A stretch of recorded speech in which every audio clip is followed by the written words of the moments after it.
T H E R E B F R I E N D S. Correct.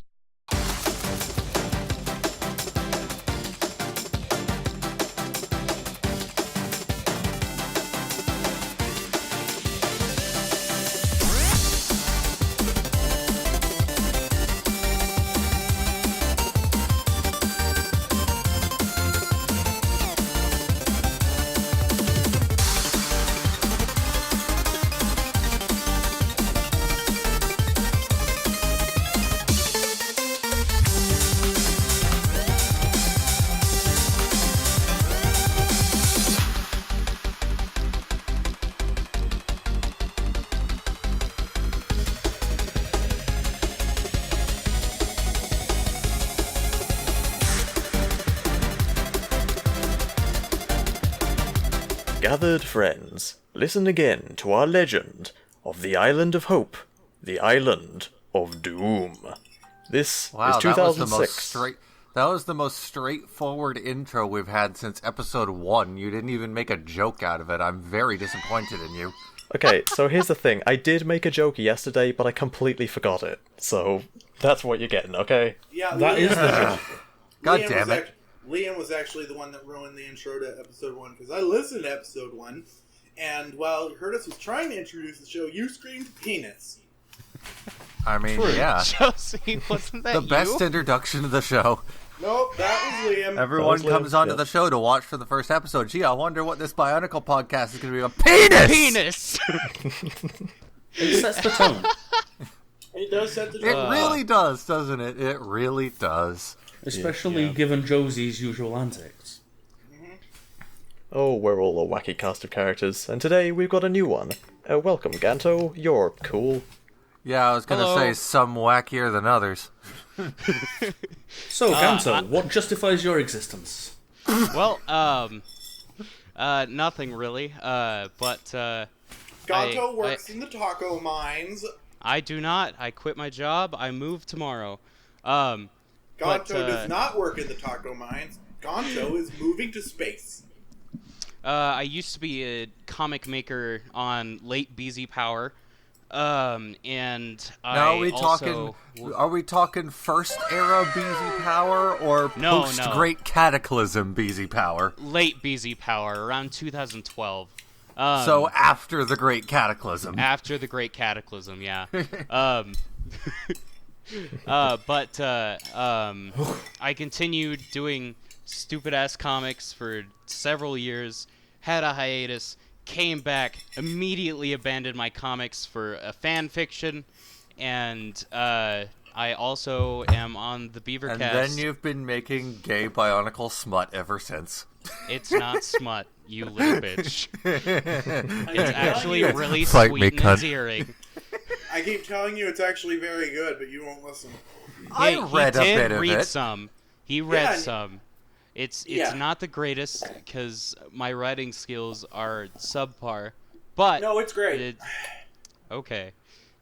I never said you were subpar. I said you have a tendency towards run-on sentences. Yeah, You're a run-on I gotta sentence. fix that. Not run-on sentences and non-sequiturs. Everything else is fine. Anyway, I'm friends with a lot of big people, such as these people, and LJ and stuff like that. Big in the Bionicle community. Enough about your fanfiction. Let's get to talking about Greg's fanfiction. Enough about my dick. Let's move on. So, this 2 weeks, we read the beginning of book 6. That is the start of the 2006 story. Basically, AKA everything my up to the point where it favorite gets arc of the interesting. And fun fact, I have had a very difficult life, and it started around 2006. Hey! I just thought of something. Eh? Why didn't you start off the episode with the best thing? What best thing?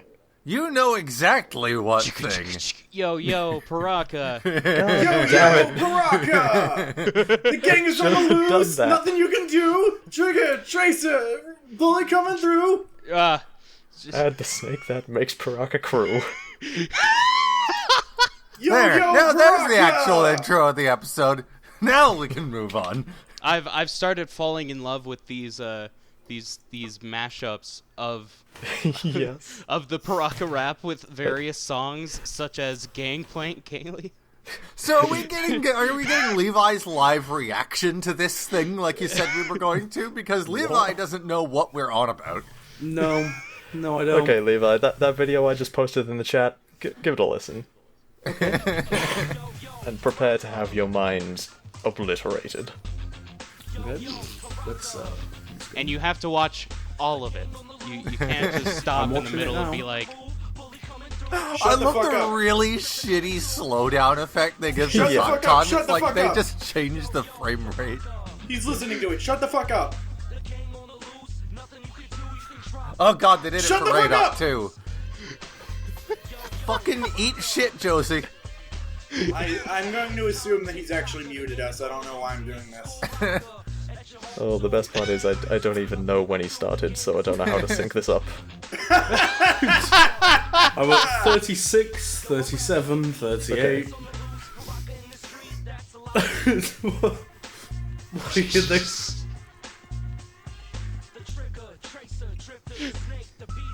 How long is Piraka in the street, that's a lot of heat. Yep.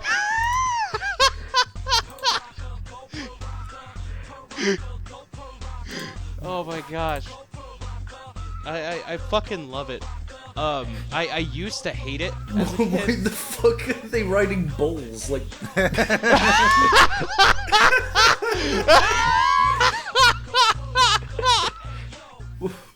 That's 2006, everyone. The why are worst they year. blowing green bubbles? Yep. Okay. What's the Piraka rap? Not gonna lie, that's a jam. That's a jam and a half. if these guys were ever in a Fucking movie, banger. if these guys were ever in a movie, I would want them all to be voiced by professional wrestlers or gangsters. Ganto, didn't you like headcanon that Avok already sounds like Hulk Hogan? Yeah, I They came need up with that. They need to all be voiced by either professional wrestlers or rappers. Or What both. up, brother? In the case of Zocton, they could be voiced by multiple people. It'd be fine. But, No, Zocton is voiced by literally the entire WWE at once. yeah, including Vincent and his entire family. Except they all have to be whispering. They all have. Well, that brings into my first note here is that at one point in the book it was stated that Zocton's movement sounds like the crunching of leaves. Zocton is confirmed a Minecraft creeper. Bastards. And now it looks like I have your bitch. The fuck was that? A quote from Dice Funk. A character in that has a throat condition, and they talk in whispers, and they're also a villain, and apparently there are two characters in this book that also talk the same exact way. All right. So is anyone is Dice Funk Bionicles? Question mark. is anyone here familiar with the Jowler videos? The What? really wacky ones? The fuck No. are you talking about? Not a clue. Okay. Is that relevant to this? Anyway, I apparently never read any of the books after Time Trap because my life started to get hard around 2006. I didn't have time to read books for fun anymore. Oh, Never read them after that? No, Damn motorcycle. I have never read any of the books past 2005. I don't know how I managed to become the lore master of Bionicle. Josie has never read a book past 2005. Yeah. Yeah. Okay, you know what? Moving on, Vern. I have an even better intro. Gathered friends, listen again to our tale of ultra-violence. Oh, yeah. Because that's where we start getting into that in this series. Oh, yeah. But the book... okay. Now, the book actually starts... A little bit differently. With the character writing his diary. Yeah. Sure does. And they have fucking pens! Yeah, that was my second note. That's my second note also! Yeah. My first note was that they described the island as completely deprived of life, and then in the very next line say, oh, but there were, like, animals walking around, so, you know. And my first note is, so this guy's just writing his diary, and he's writing a big, whole long paragraphs on stone tablets, huh? Yeah, this guy being Kazi. The white Matoran of 2006. And they have fucking pens! But Except they write on still stone! Yeah. Does it actually mention pens? Like, Yes. like It says he actual placed physical- down his pen. That's what it I says. mean, to be fair, this was fucking fan fiction that was just retroactively made canon, so... It was still Yeah, checked over well, and approved by LEGO. Yeah, and then Greg didn't run it over and make sure that nothing crazy was in it, like fucking pens! Pens are canon in Bionicle, but wheels aren't! My fan fiction keeps more to canon than Greg's own books. Like, I get it, it's fan fiction, it was written by fans, but Greg is literally an editor. He should have, there's a pen in this. I should change it to whatever they actually used to write. And no, he decided, no, that's fine. Pens are fine. Also, they're in mortal danger constantly, and he just has time to keep a diary. Oh, yeah. Well, yeah. Yeah, so there's like This guy's like, hey, there's a tornado coming. Hang on, I need to finish this paragraph. Yep. Moving along. So yeah, there is a tornado coming, and it's gonna sweep the whole island of Voya Nui. The island of Voya Nui hurricane. being the most, the place that we're spending the most time in this part of the book, of course. Ganto, you want to say something? It's a hurricane, not a tornado. Ship. Okay. Yeah, don't misgender this storm. Don't misgender the storm. You're not invited back. Oh. Your pedanticism has disqualified you. All right. Fuck No you right guys. answers here. Peace. Okay. Maybe Ganto is very sensitive. Do not make jokes like that. No, it's fine. I'm good. I'm good. Don't leave. Don't leave. We love you. Christ, Josie. Liam! I'm good. Shut the fuck up, Liam! I'm trying to comfort my friends! There's nothing wrong! You're wrong! Anyway. You're wasting God, time! it's already the first. Moving on. Why don't we take the village and move it somewhere else? Yep, they do literally say that, basically. Yep. And They then he decide says, that no, that won't help, and then they do it anyway. Yep. Yeah. Somehow do they it come to the anyway. consensus that moving the village into the caves, which they've established could cave in on them, is a good idea. Yeah. My favorite part about this beginning section is Dalu going out and looking upon the storm and just being like completely mesmerized by it. I thought that was really cool, especially since she's a Gamatoran. Yep, I'm starting to see why so many people say Dalu is one of their favorite Matoran. Dalu's pretty good, yeah. Yeah, I've seen that on Twitter, and I was like, I don't know anything about this character, or why people like her so much. And then I was Dalu like, also oh. has a fucking ridiculous power. And then I was reading all it. Yeah. Yeah. All these yeah. Matoran are incredibly overpowered for absolutely no fucking reason. Yeah, but So, like- literally makes Gali see all of possible creation. So later in the book, there's a guy who builds them wrong, and is all like, "Well, I fucked We're you getting guys ahead up." of ourselves here. Yeah, we're Yeah, talking yeah. about About why she's so fucking overpowered. Well, maybe we shouldn't be talking about that now. Well, that's Well, not let's- my fault. No, it's my Let's fault. get I'll back hold to my it. hands up. Let's put a pin in it and So- move on. Pin and Yes. Josie. So anyway, Dalu's getting all distracted by the storm, and Josie's going to become a human pincushion by the time we're Oh, done here. now who's interrupting? It was me. Stop You bullying were Josie. interrupting. You were interrupting him, and I was interrupting you. Then Kazi decides to go save her and almost dies in the process. But Because- Being luckily, saved by a mystery man with very buff pecs. yes. A mystery axe-wielding lad. Yep. Nobody knows who he is, but we do, You- because we read the book. His Yeah. name is He wears a Axonn. plaid jacket and So do you think this guy hews was down named after the trees. axe, or the axe was named after him? This is the point, I think, in the series where the names really start getting either really ridiculous or just really obvious, stupid things. Like, Tarzani. no, that's fine. It's Ridiculous. Things like for me, things like Brutaka are dumb as shit because you have a character that has the backstory of being this good guy, but has such an obvious name for a bad guy, with the prefix being brutal. And this would carry on later into the franchise with other shit. We'll find out more about Toa Nuva later.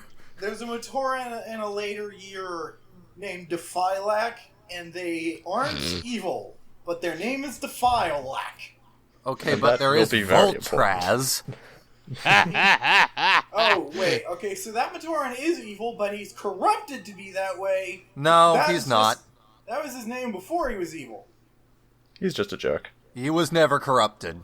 What? Well, he was. He was turned into a Shadow Matoran, but he was always shit. He was like Akro. We'll get there. Well, the later episode. Yeah, Put a for pin in now, it. we're talking about freaking Axonn. And, Axonn, Axoff, yeah. Axonn, yeah. And, so anyway, well, So it this eventually island- comes to pass that the storm does go over. Everyone's pretty much okay, though. All the houses got destroyed, but, you know. Yeah, Kazi almost dies, but Axonn saves him. Sure is nice. At least everyone's okay. Yeah, At so, least nobody got hurt. all the Matoran are like, this island sucks. I wish we had Toa. And there's this guy who says he's always going to help the Matoran when they need it, but he also hides from them and doesn't let them know he's there because of Illuminati bullshit. Yeah. Can't let them know that he exists. That would I work be for the bad. Illuminati, and the Illuminati value secrecy above lives. So I'll just let people die, I guess. Can I just mention that Kazi is asleep for multiple days? Like, he's in a goddamn coma. Well, what do you expect? He doesn't have a head.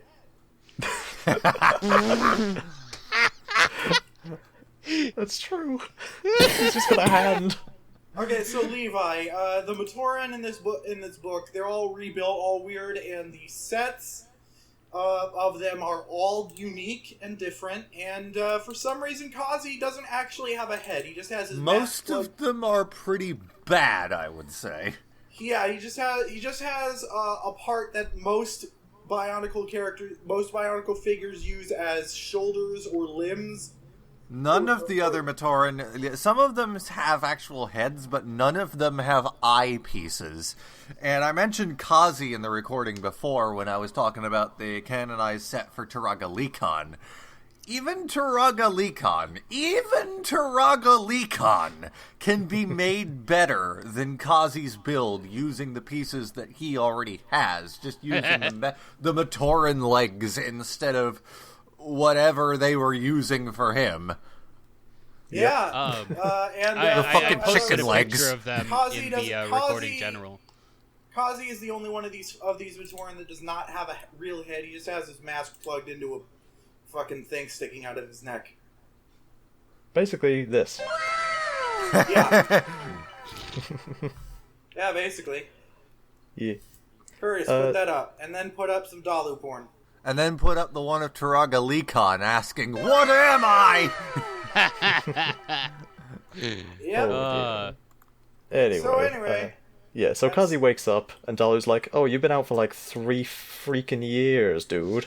But it's okay, because everyone survives as long as we have love and friendship.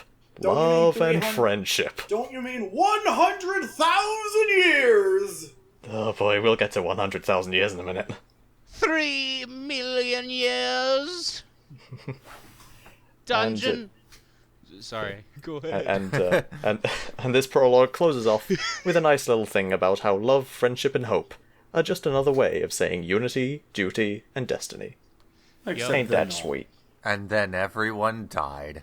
Yeah, Dalu Because love isn't real. Yeah, Dalu is basically what if Taya from Yu-Gi-Oh! Was a Bionicle.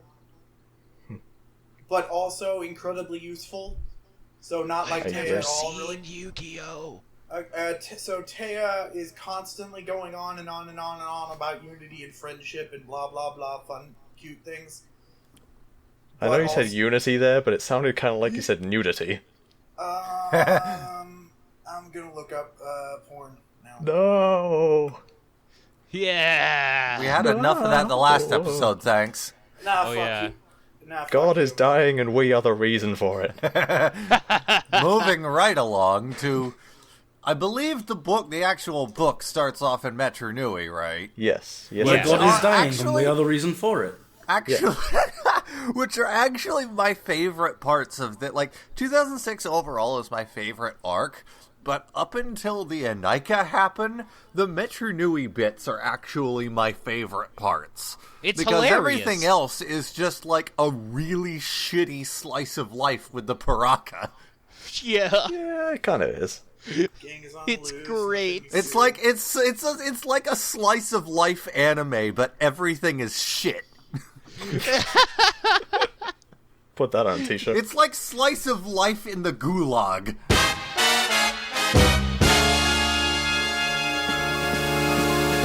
I mean, everything is shit. I mean, that is the whole theme of this book is everything is shit. Kind of is, yeah. Yeah. But anyway, so chain yeah, link fences. so the book proper starts off with all the Turaga gathered around in council, including TuragaNuva, who's just been hanging out in Metru Nui for 1,000 years. So it's cool. And is still just an asshole.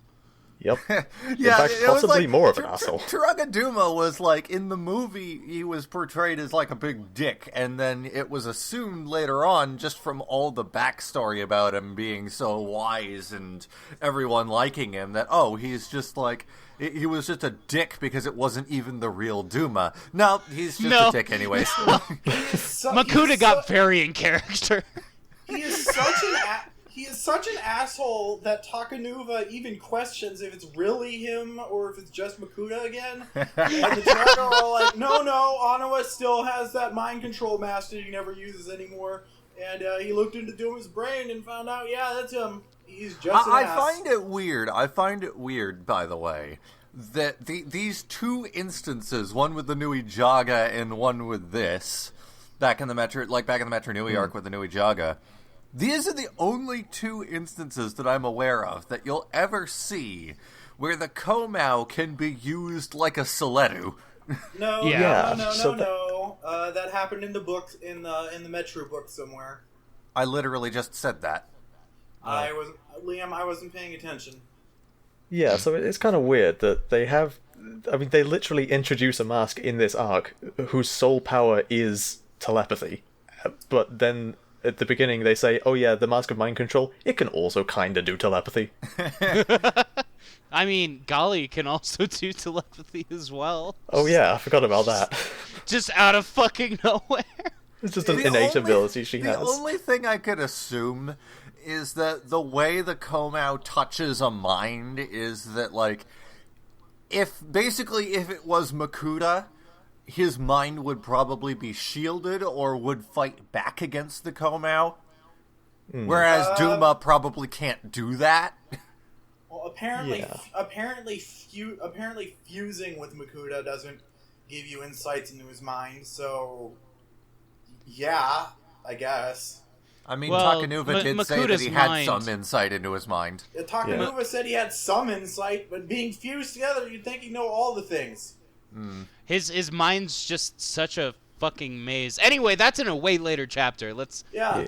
So, Anyway. put up a picture of the inside of the Millennium Puzzle. And more porn. Anyway, so now enter the Molf, the Mask of Life, the most important character in Homestuck. Yep. Yeah. This is what Bionicle is now. It's the mask of life. Forever. Yep. Everything else doesn't matter anymore. Yep, for the until the franchise is It's happened again.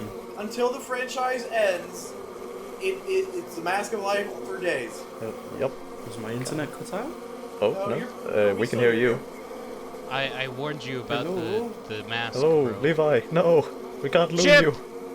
Chip! I really want to record the podcast today. Are we back? Yes? Are We you? were never gone! Liam! Was it me that was gone?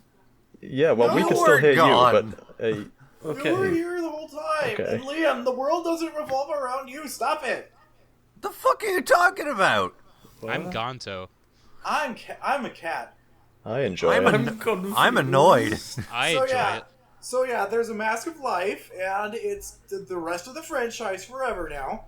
Yep, and it's off on some island in the south that we It's off didn't on mention before now because we didn't need to tell you that there were more islands, but there really are a lot more islands, including it's this like- one. So Off on the many. south on the really shitty So island, many yeah. unnecessary islands. Yep. So many. Just So yeah. gosh. So we're gonna send the sixth Toa to go get the most important thing in the universe, but not TuragaNuva. He has to stay in Metru Nui because I said so, damn it. Yep. So and you're leaving out the most important detail, which is they're sending the Toa to get the Mask of Life from this island that they didn't tell them about before, because the stars told them to. Because the stars said so. Like, I saw this, like, there's this tweet that's all like, fuck astrology, tell me which Bionicle you'd fuck. And I was like, Bionicle and astrology are the same thing, basically. At some point, I think Vakama literally says to TuragaNuva, like, yeah, the others are pretty boned without you, but, like, gotta listen to the stars. You gotta stay here. God, My head, stay. so like, until established otherwise, I'm pretty sure TuragaNuva's power is he can just vaporize anything that's evil. I'm pretty sure. What are if he you went- doing in my basement? I'm pretty sure if he went to get the Mask of Life, he'd be back in like a day or two. Probably. But the stars told them to send the guys who get their asses kicked all the time. Mm-hmm. The Toa Nuva are such trash. Like, anywhere from their island, they're just garbage. And canonically, they are the most powerful Toa in the universe. Yeah. They're just Yeah. idiots. Yeah, exactly. And the since ones the that Dark Hunters aren't showed up, idiots we've been can't. shown that Toa are just kind of shit, to be honest. Kind Yeah. of are. Yeah. So anyway, the island with the mask on it. It's a Yeah. MacGuffin. It does everything. Pretty much. So yeah, this is where we get into Chapter 2, the actual introduction to Voya Nui. Oh, Yeah. And a quick overview of the island. So, Levi, I assume you haven't seen any pictures of Voya Nui. I have not. Let me just get one for you real quick. You should go play Bionicle Heroes. Na, na, na, na, na, So yeah, anyway, I just posted that in the chat there. That's what the island The looks like. thing. It's Yeah, the that's thing. it. That's the island. it's a you. But It's a wee wee. I've seen that thing before, have I not? Oh, have you? It was a very prominent logo in 2006. It was. It was used a lot across marketing and things. It was literally everywhere.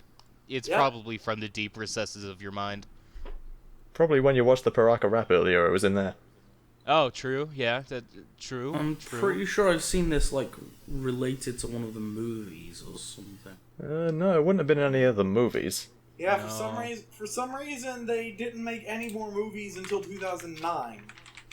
You may be thinking of this symbol here, which, let me just grab it. Island of Mata Nui. Yeah, you may be thinking of the Unity Duty Destiny symbol, which looks kind of similar. Kinda similar. Am I thinking of, like, the crystals at the start of the movies? Huh? No. Probably not. Oh. Anyway, point is, this is Voya Nui, a very sort of weird oval shape island. colloquially known as the Daggers of Death, because that's edgy. It's it's a very deadly island. It's very bad. So as you can see, there's a volcano in the middle, surrounded by black rocks, surrounded by desert, surrounded by a nice little patch of green, surrounded by hard ice all along the coast. Yep. It's literally a hellscape. Yep, and this island has no Toa. It had one Turaga, who is dead, and all the Matoran are sick and broken. Yep, and rapidly running out of fresh water. Yep. And yes, also the most powerful Matoran in existence, apparently. Yeah, so these Matoran... I had no idea that Matoran even needed water to survive. Evidently they do. Yeah. They got organic parts. They gotta hydrate those. And they can't drink salt water. Mm-hmm. So that would be easy. And Protodermis might be a MacGuffin, but it's not enough of a MacGuffin to do that. Yep. Well, that's the thing, Levi. The water around Voya Nui is not made of Protodermis. That's real water. So to avoid having Liam yell at me, I'm not going to say why they're like this, but I am going to say they have all these super cool weapons that compensate for them being weak, sick, and broken. And, yeah, they're kind of overpowered, especially Dalu's. Yeah, so let's begin with Garan. He has a pulse bolt power, which basically lets him break stuff real quick. Pew. Pew, pew. Indeed. And he finds a nice little patch of water. Just the Minecraft pickup sound. Yeah. But yeah, as Garan is exploring for water using his pulse bolts to find it, the Piraka arriveth. Yep, beginning or rather, quote unquote, the Toa arrive. Oh yes, of course, the very obviously Toa. real Toa. Yep, the Toa arrive, and The Toa of Obviously Strange. not evil. Yeah. Yep, the Toa of great hygiene. Well, I'm the Toa of Anarchy. Dental hygiene. Great dental hygiene. Well, we begin with Thok, the Toa of bushes and shrubs, apparently. Because the first thing he does when he gets out of his canister is start getting some bushes and shrubs to strangle a Visorak. I love apparently that, there were by the way. Visorak on this island. That whole sequence is like, hey, remember Bionicle as it was last year? Yeah, fuck that shit now. Like, that's literally what it's saying. It's like, hey, this is your Bionicle. Gone. Dead. Yeah, I think the Piraka talks shit on just about every previous villain. Pretty Just much. about. At one point I think Rydok says, "I pick my teeth with Rockshi." He does. Yeah. Yeah, but to be fair, they're the word that they called themselves is basically a slur in like an obscenity, and they basically just called themselves the cunts. Or it'd be like a human gang of people who call themselves the N-word. Oh god. Like, Oh my god. Now I'm imagining them performing music because they literally called themselves the Killers. Yeah. Yeah. Oh, Okay, dear. Curtis, put up some album art of the Killers. Liam, cleanse your mind of your sin, for there is a bunch. Now put up some nudes of the members of the band The Killers. Except make them Bionicles. Okay, Yeah. that'll do. Like Sparkle. Build an entire set of that band out of Bionicles. Put a hamburger on screen and put. Well, that would just eyes be on the it. Piraka. Yep. Wow. Anyway, speaking of Piraka, there's like 5 more that we haven't introduced yet. So there's Raidak, who is very impatient. He was told to wait in his pod, and he's like, no, I'm not going to wait in this pod, I'm just going to break right out of it. And he was in the middle of the ocean, wasn't he? Clunk. I don't think so. I think he just about washed up on shore. He just hit shore, and he's like, this is fucking boring. Yeah. Then we have Hakan, who loves blowing up rhinos by shooting laser beams out of his eyes. I think it was specifically a Kikalano, right? Yeah. Kickin' Nallo. I did it again. Liam, And the Matoran's just there like, Liam, why? I assume you saw me put the Jay Leno on the Kikanalo's head, right? Wait, which Matoran is like that? Balta, I think. He's just like, why would you do that? He's like, 'cause I want to. Because they were getting in my way, or they were ruining my view. That's what he says. Well, later on in the book, someone implies that he just vaporizes multiple rhinos. Yeah, he just does it. Like that's his hobby. He's like, see a rhino, vaporize it. Yep. Oh hey, rhino.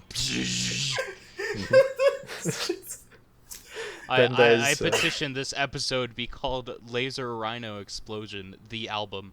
Just like the Bionicle equivalent of Punch Buggy Blue is Vaporize Rhino.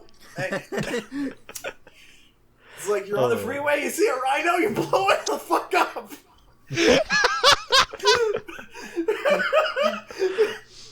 And then there's Toa Zaktan, here to help. That's his entire introduction. Yeah, Here to help. So the Piraka don't exactly look like what anyone would consider a hero, but in universe, Zaktan is probably the least passable because he's made of bugs. He's literally an eldritch abomination. Zaktan. What if Zaktan was bees? Oh wait. Wait. Okay, I actually have that. I have that written down. So Zaktan's body is composed of tiny creatures called prototypes. Zaktan is made of bees. Cats are made of bees. It explains why Zaktan is made of bees in like the next book, I know, but right? I want to. Okay, so Zaktan is made of bees, right? Yeah. And cats are made of bees, right?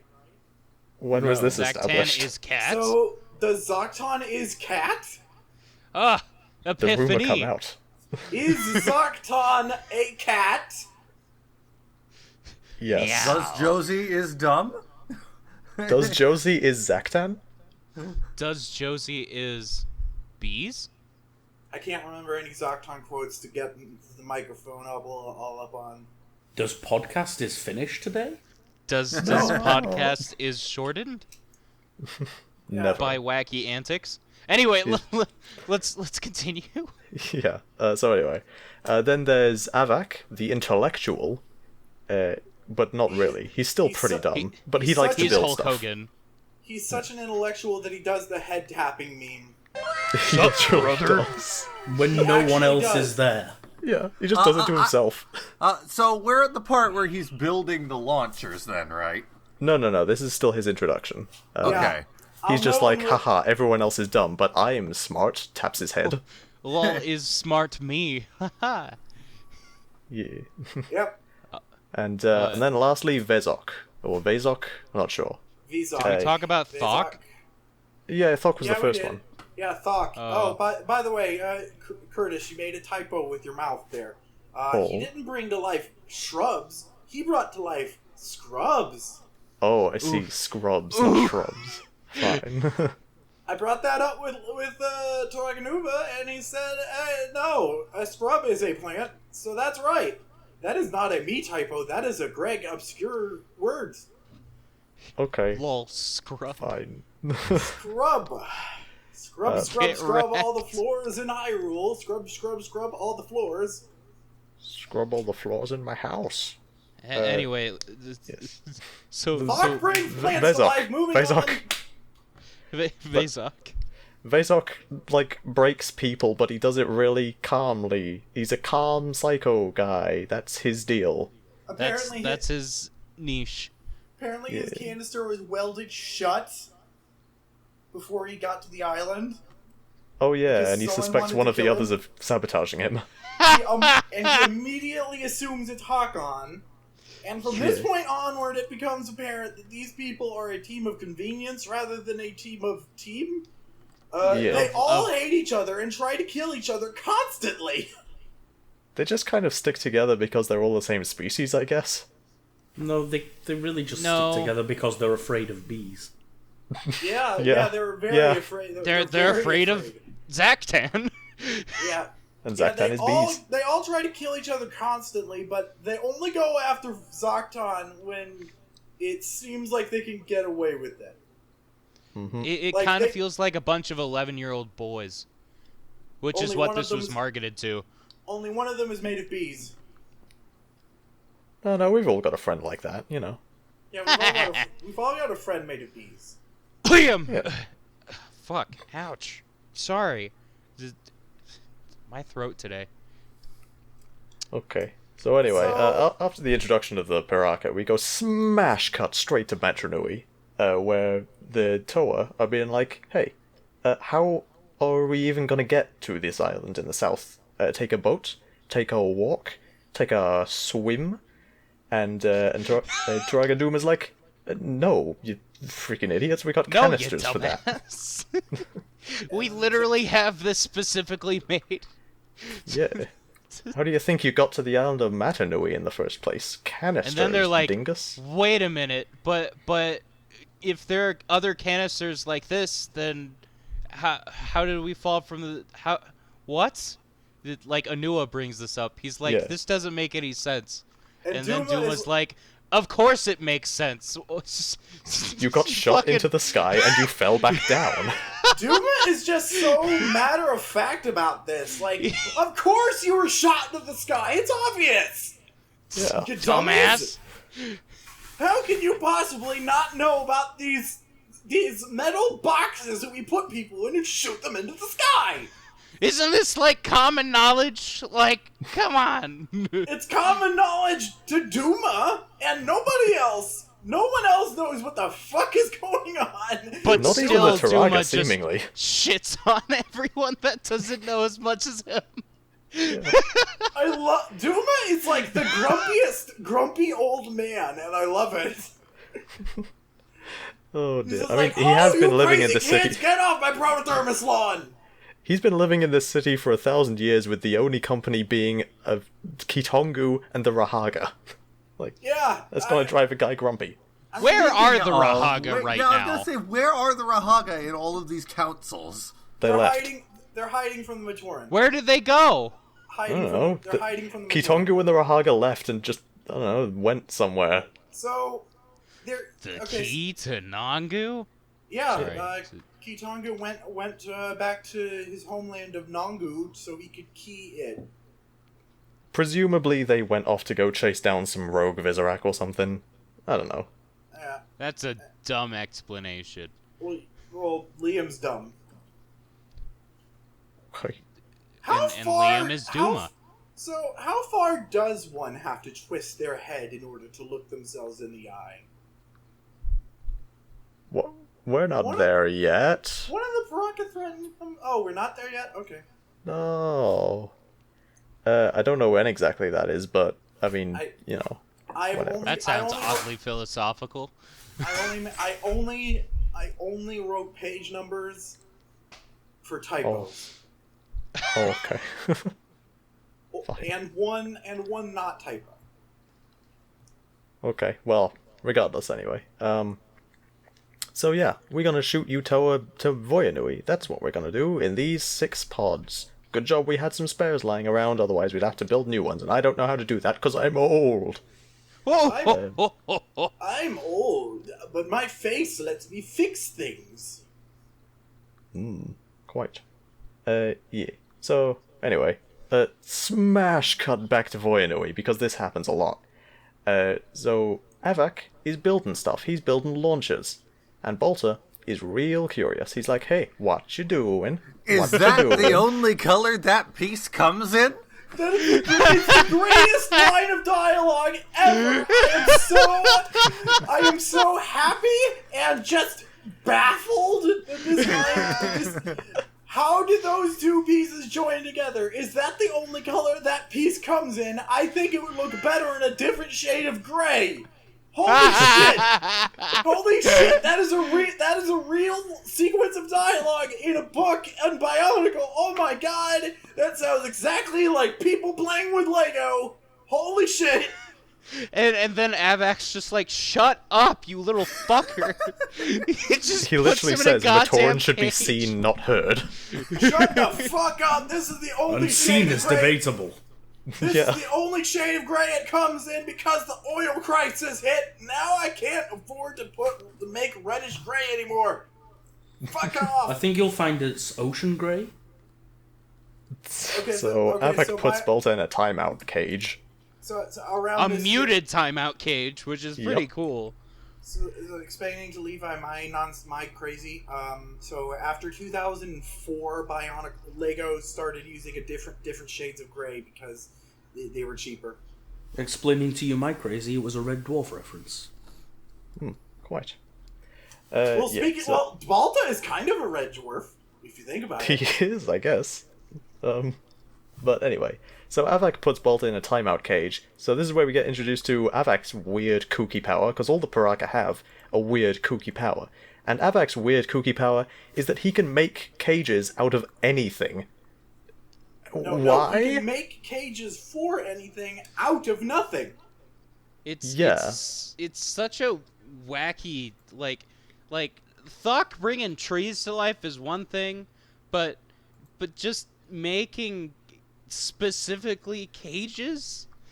Just creating matter with the exact properties that you desire. Yeah, I think he says later that it's a gift from the Brotherhood or something. So, like, presumably they tampered with his genetics. Okay, so he says that. So his backstory apparently is that he was the Dark Hunter's jailer. Yeah. And he realized at one point there is literally no way to build a cell that cannot be broken out of. Like, if someone wants to break out, they can. It's just a matter of time. So they sent him over to the Brotherhood of Makuta, who we still don't know what their deal is, and apparently all of the Piraka were experimented on and given weird powers, and I think Avox is the most broken. Yeah, it is pretty broken. Oddly, it's probably the most relevant to his character, but it is really broken. I actually don't think he uses it to its full potential either, because if he can create a cage that can keep anything in, he can give that cage whatever properties he desires, then surely he can create a cage that can keep anything out. So they're not he essentially has impregnable defense, yeah, as well as an impregnable offense. See, just because he's the Piraka's engineer doesn't mean he's very smart. Yeah, he's smart by Piraka standards. That doesn't mean he's smart by, like, normal person standards. Most of his knowledge is centered around how to build weapons. Mm-hmm. And I guess maintain prisons, but not actually make them.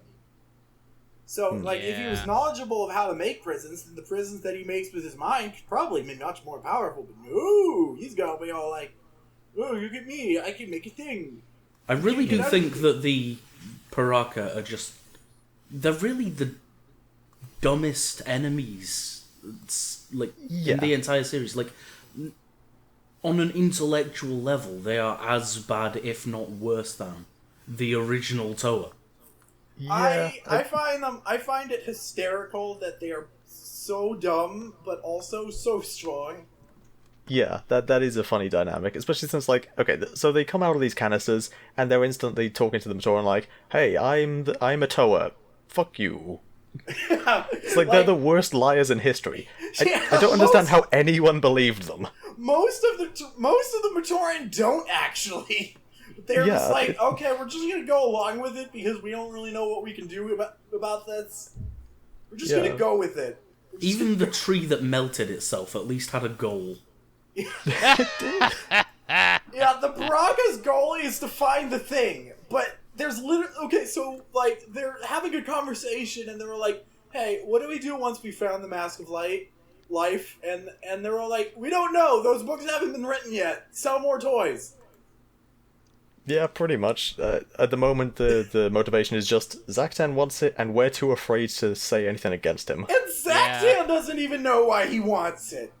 He just knows that he really, really does want it. They went into Metru Nui because the Dark Hunters heard about the climax to Mask of Light, and they wanted to send the Piraka to investigate. And when they found Makuta's armor, they were just suddenly had this intuition that, oh, there's a MacGuffin on an island somewhere. We should go get it.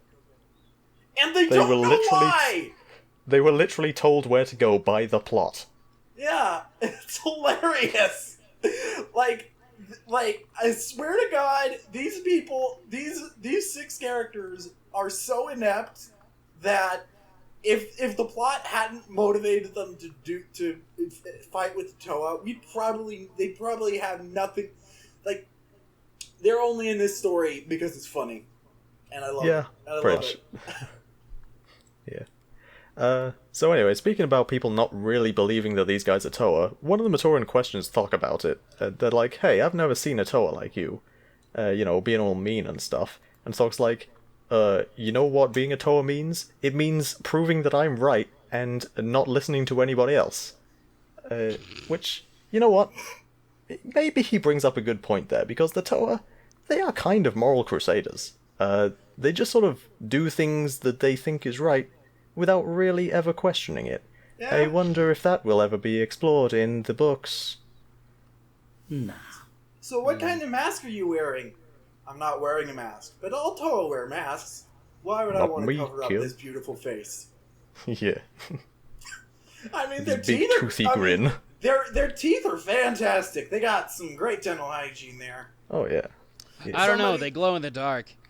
Ew. Okay, so Bionicle actually had toothbrushes. The Piraka never had the toothbrushes, but someone joked that the toothbrushes are the masks of dental hygiene, and I was like, I guess the Piraka really do wear masks after all, because their teeth are just fantastic, and it's canon that they have these big ridiculous grins all the time, and it's great. It's fucking great. Yeah. I love it. At least they have self-confidence. I love it. So yeah. Anyway, so one of the Piraka is talking to a Matoran. I didn't write down who exactly, but they're saying like, so how did this island even get here with all you Matoran on it? Why are you here? I do love how the Piraka are like genuinely confused about this place. Yeah. Like, what the fuck is this island? Yeah, because they just came here on a whim. Like, they have no idea what's going on here. Yeah, and one of the Matoran's like, sucks. Yeah, one of the Matoran's just like, yeah, this island used to not be an island. It was like part of a big continent, but then it just sort of broke loose and rocketed upward. Yeah. Okay. And weirdly enough, the Piraka... Okay, I remember now. I think this is actually Thok, because I remember vividly that he's all like, that's a wonderful story, and I don't believe a word of it. Oh, yeah, that's right. He's like, yeah, you guys are hiding treasure on this here island, me hearty, and we're gonna get it. The Matoran is so confused because none of them know about the mask. None of them. None of them even know about Axonn. Like, the one person... The one Matoran that's encountered Axonn was either asleep at the time or thinking or thought he was hallucinating. Like, none of them know what the Piraka's deal is. None of the Piraka know what their deal is. No one knows anything in this book, and it's great. Pretty much, yeah. So, anyway, we'll quickly just skip ahead a little bit because we're an hour into the podcast nearly, I think. And again, that's what we do. It's still only on chapter 3. Sorry. So, no, it's not your fault, don't worry. Yeah, anyway, so Vezok gives Dalu some life advice. He's just like, hey, if anybody, does you wrong, fuck him. Just punch him right in the face. Punch him in the face. And Dalu thought that this guy, who I emphasize is a guy and not a woman, like all Toa of Water, literally all of them, she thinks she is definitely convinced he's a Toa until he says this crap, and then she's all like, okay, I know that is wrong. That is not a Toa of Water. I want to know why him being a dude doesn't raise any questions with the Matoran of the island. Yeah, like, they've never seen a Toa, so they're all like, maybe Toa are just all men. Maybe they can just be different gender. I don't know. Maybe it's been so long that Dalu forgot the gender roles. Yeah, but Dalu forgot about the titties, but she did remember about their Toa of Water are really chill. So when Vizok says, "Hey, if people do you wrong, fuck them," she's all like, "Okay, that's wrong. I gotta tell my friends. I gotta tell my friends that that's wrong." But all her friends are busy. They've been put to work draining lava out of the mountain. I think it would be hilarious if Dalu just took that advice and it was just like, oh, okay, all right, and just goes over and then punches Garan in the face. Fuck you. You know what? I wouldn't question it. Anyway, Matoran, lava, volcano, Yeah. what's going on? Yeah, so for some reason that is as yet unrevealed, the Piraka have set everyone to work draining lava out the side of the mountain for whatever reason. Like collecting it in reservoirs. Yeah. What a fucking dangerous ass task. Yeah. I don't know why man. anyone agrees to it at this point. I mean, later on they have no choice, but at this point they could just say, no, Well, if the Toa say so, we gotta do what they say, otherwise they're gonna leave us to die! So I think the reason they go along with this is honestly because there's nothing else to do on this island. You know what, that's probably true. So they're all like, well, this sounds dangerous, but, fuck it. At least it's entertaining. Yeah, I mean, what else are we gonna do? Look at a dog for 4 months? Well, I tell you what else we're gonna do. We're gonna build a strongholds that we're not gonna be allowed to go inside once it's finished. Which is So Yeah. that's kind not of weird, suspicious at but- all. Yeah, the Piraka demand that the Matoran build them a clubhouse, and they just do it, and then they put no babies allowed on the door. I want to know how they convinced the Matoran to do this without the mind control, because like Yeah. these seem like very odd tasks. Again, they just are bored, I guess. Yeah. Let's just go along with anything these Toa tell us to do. I assume the Piraka at least also provide resources, which would explain why the Matoran haven't built their own stronghold. I don't know how they managed to bring resources with them, but Avok states that he had the parts to build the Zamor sphere launchers with him when they got here. Well, the Zamor sphere launchers were made from the canisters. I think what the stronghold was built out of was like lava rocks, because I mean, what else are they gonna do with all that fucking lava? But that is very resource efficient of these fucking idiots. Yeah. So speaking of Zamosphere launchers, Avak makes a prototype one, and the Babs just steal it. Yeah, the Babs Just steal straight it. up take it. Yep. Dalu just fucking yoinks that shit and runs. I thought it was Balta that yoinks it. And Was Dalu, it Balta? I think it's either Balta or Piraka who steals it, and Dalu is taking watch over the Piraka to make sure they don't find out that the Babs stole the gun. Yes, that's right. Yeah. That the baby stole the gun. And it is here that we see that Dalu is the most overpowered character in the fucking universe. That's right. Yep. I hear everything. Yeah. So Dalu has the power to dramatically enhance the senses of anyone she points her tools at, which means she can make them see everything, hear everything, presumably smell or taste or feel everything as well. Or run everything. Apparently, she can make them super fast, or super strong, or super whatever. Yeah. She can only do it 3 times per rest, but Damn, it's fucking nuts. It's crazy. Yeah. Like, if someone was walking into if someone was about to walk into a brick wall, you could just zap them and then they're mush.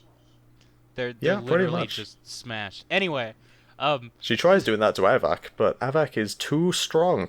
Even when he's made super strong, he's just, annoyed. Like, everyone else she does this to seems to, become horribly disoriented. She does it to... Is it Rydok or Avok? Avak. it's Avok. And, she has him... smash a rock or something, and he's like, what the fuck is going on? Why am I a god? I don't understand. It's just... Oh, dear. Anyway, Zamor's stolen. Yeah. Then what? Zamor launcher, that is. Launcher. Yeah. Right. Yeah. But yeah, the Matoran are like, this gun isn't gonna find us water for us, so maybe This we should gun be suspicious. is gun. Yeah. This gun is gun, not water. This gun is not a dowsing rod. This is a gun. How about we infiltrate their stronghold and see what's really going on? Piraka, you first, because you're the scaredy one. And Pierce like, what? Me? I think the reason that they've gone in this direction with Piraka is because he's the green one and Zocton's the scariest one. And Piraka Sure. is actually Shaggy from Scooby Doo. I was just thinking, yeah, he is literally Shaggy, except without the Ultra Instinct. I don't know. I think Velika might be Shaggy. Maybe. Velika is Velma. Anyway. Anyway. Yeah, so they call they Piraka wanders into the stronghold and he sees Zaktan looking at some. We skipped over something. So when Zaktan came to the island, he came out of his pod and was all like, "Hello, little Matoran, I am your savior." And then Piraka didn't buy that shit for a second. Yeah. He And he was immediately like, ran away. he ran away terrified, like, "Oh my god, this guy is a swarming mass of hatred.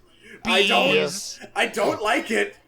And like, so but it's fine because he says he's a Toa. So when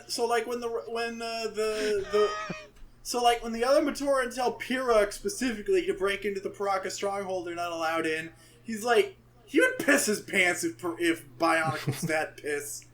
Do Bionicles piss? No. Actually, didn't we establish in an earlier episode that they poop? Maybe. What? Oh my god, Bionicle poop is canon. Something to do with like them intaking nutrients, so they must be able to expel them somehow.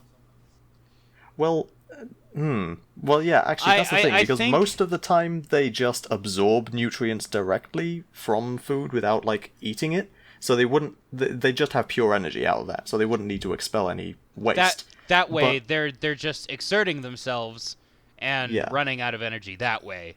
Yeah, but it is also possible for them to actually eat things, in which case I suppose they would have to poop. So, yeah. So I assume yeah, unless they're like an owl and just throw up a pellet of bones and fur afterwards.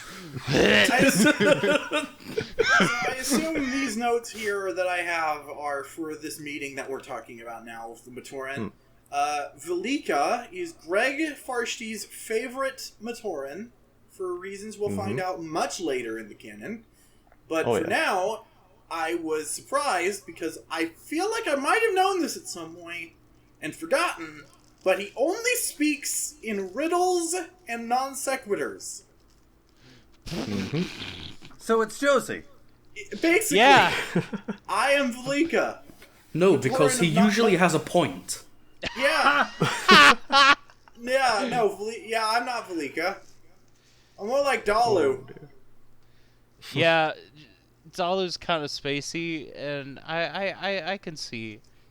So I can see for the Josie Matoran, just staring at a tornado waiting for her death. So, for the video, are you gonna give us all Voya Nui Torin forms, or is it just gonna be? Ah, hell yeah! We are Voya Torin, yeah. Hell yeah! Hell yeah!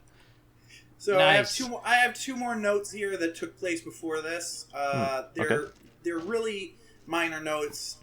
So either the Piraka or the Matoran say medium and well done in reference to burning things. Oh yes. So steak terminology exists in Bionicle. Yes, yes it does.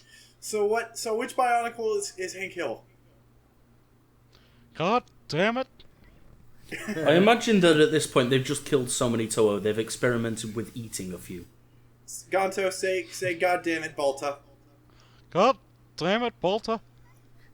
And Fuck you! And so a Matoran says something that through context it would be equivalent to saying shoots and ladders, but he says slides and shadows. Yeah. All a game of slides and shadows. So that's actually a little bit later, but yeah. So apparently they have board games in Bionicle, and their equivalent to I Chutes want and Ladders Bonkle is board called- games. I want Bonkle board games. Lego did make several board games. But none of them were legitimate Bonkle board games. I need it. I need it. Lego, please do it. Please. In a game of slides and shadows, which one goes up? The shadows. Slides obviously goes down. Matoran are very negative, so I feel like just running into any of those is gonna have you fall a certain distance. So there's like no raising factor. The game can last months. It's crazy. Like if you've ever played a game of Slides and shadows. Slides and shadows. Man, I remember this one time. Me and Deflack over here. We were playing for 3 months straight. It doesn't even make sense because they literally have chutes and ladders. Yeah! They do. Oh my gosh! You sound like you're going into your Gilbert Godfrey impression now. Shut up, you little bitch! I'll kill you. Fight me, bitch. So What an asshole! I'm asking. What an asshole! I'm losing to a bird. Yeah. I'm losing to a bird. So anyway, City affairs on fire this evening. so Zaktan has a crystal made of evil juice. And he really likes it, and no one else can walk near it because they get sick. It gives everyone a headache because they're not made of bees. Oh, yeah, of course. So,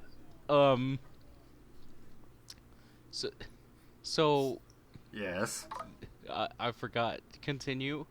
Come on, you can do it. Come on, think. You do it. We believe in you. Why is it a giant crystal and not like a vat or a tube or anything like that? I always thought that they just had the vat of Protodermis, but apparently... Because in the comics, that's what it looks like. No, see, but I was paying attention. In later chapters, it is a vat, but right now the hate juice is in crystal form, and it makes no sense.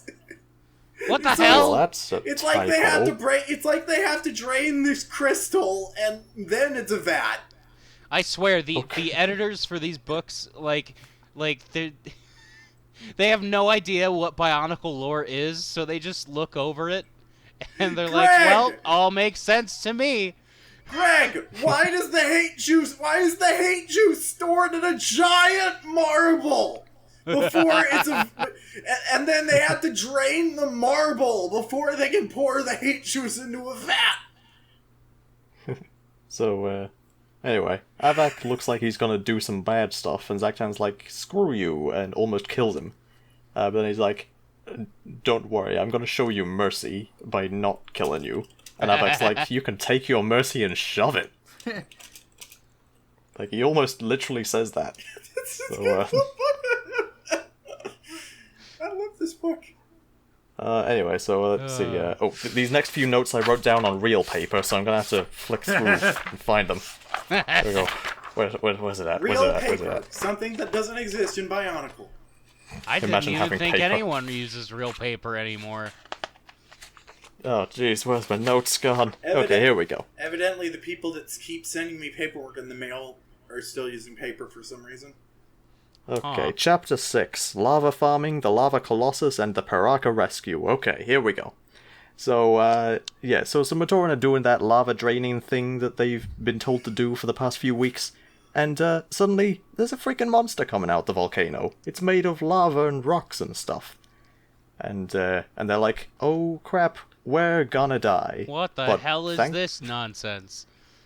But thankfully, the Toa are here to save us. Quote unquote Toa. Quote unquote Toa. And then the Toa and they save do. them, and they're like, oh wow, you saved us. I guess you can you're real enslave us after a all. bit more. Yeah. Yeah. Yep, none of the Matoran question why two of them show up, but when only one of them did the fires. And none of them also question why immediately after they're just like, just don't let anyone tell you we're not Toa. Pretty much, yeah. Yeah, we'll save you for free this time. Just give us your ultimate loyalty. The most entertaining bit of this farce was when Hakan says, "I was wondering when you'd show up, beast."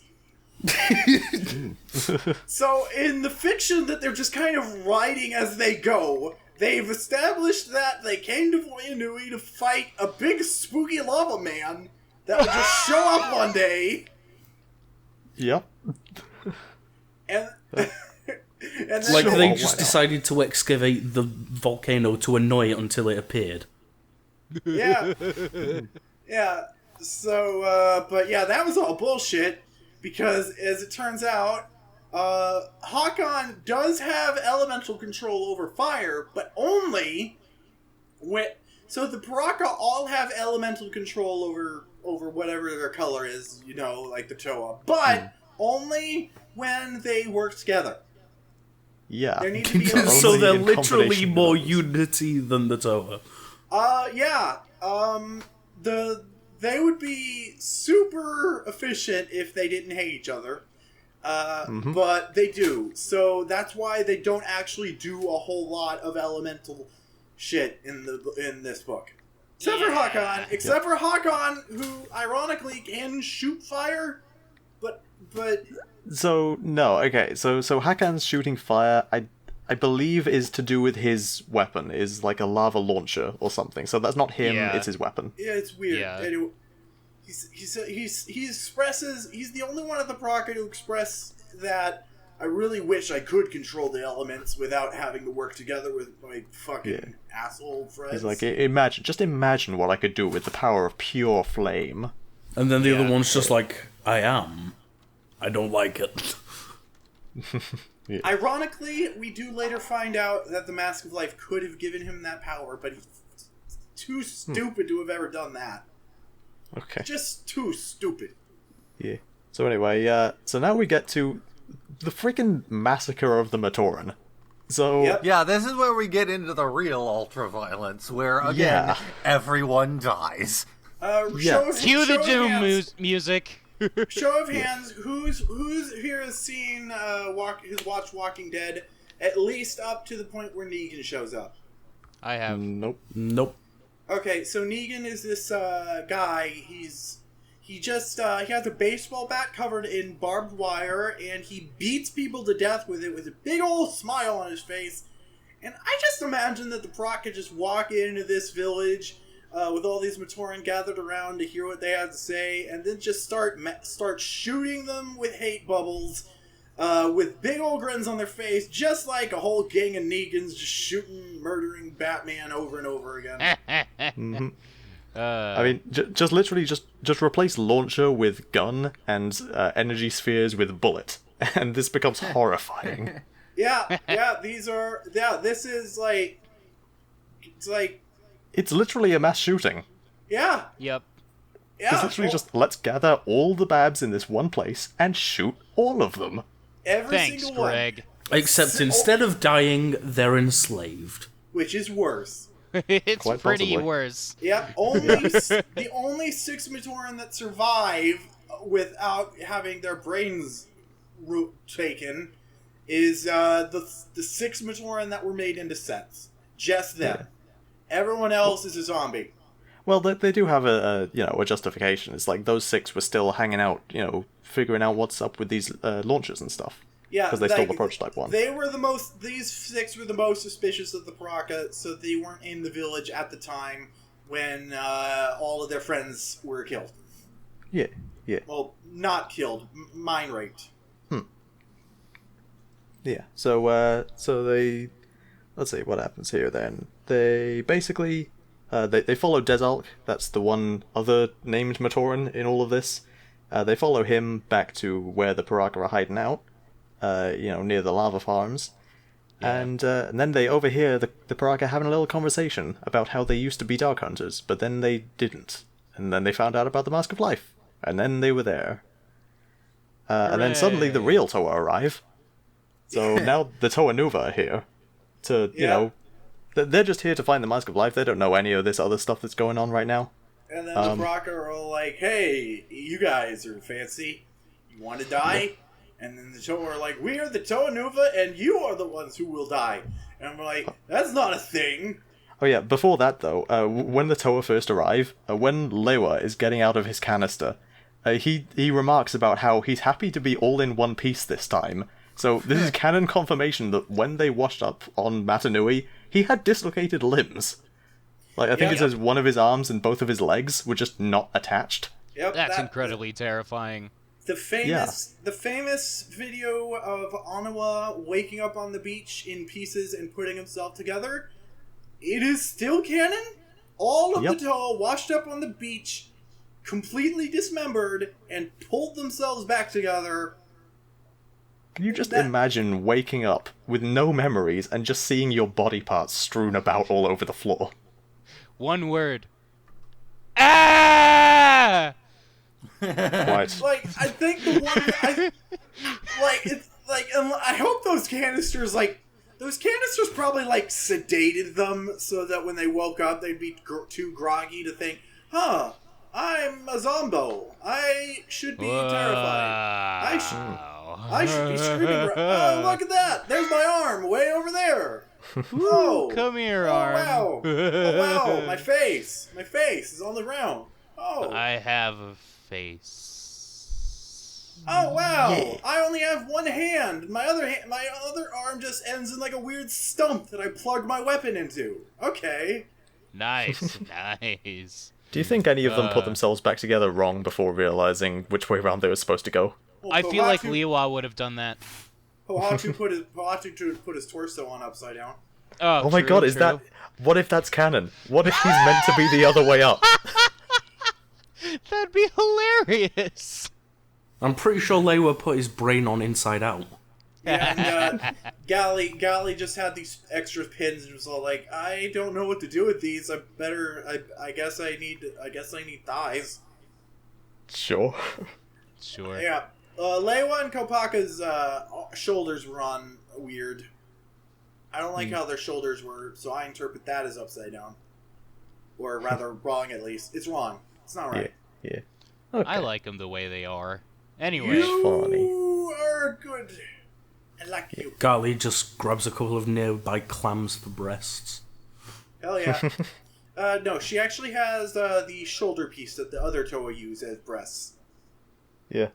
The same piece So that does most Axonn. later Bionicles use as hands. Yep. Yeah. She has hand boobies. Just a single hand booby. Just one. Just a single hand booby. And the rest of the Toa have ball pieces where that is. Hey, Curtis. Yeah?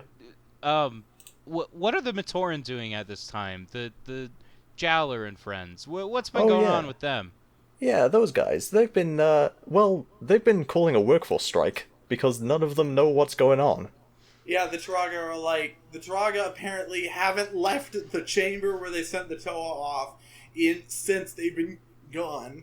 Yeah, It's they're been all weeks. frustrated and edgy because they've contemplated death and don't like it. Yeah, they haven't told anybody anything, or why the Toa are gone. Even TuragaNuva is confused at this point. Like, I expected you to tell the Matoran something!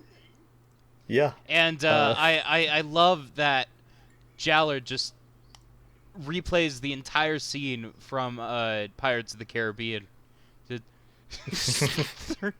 Throws his tool on the ground. That's not good enough, Turagavakama. You guys, tell us what the fuck is going on.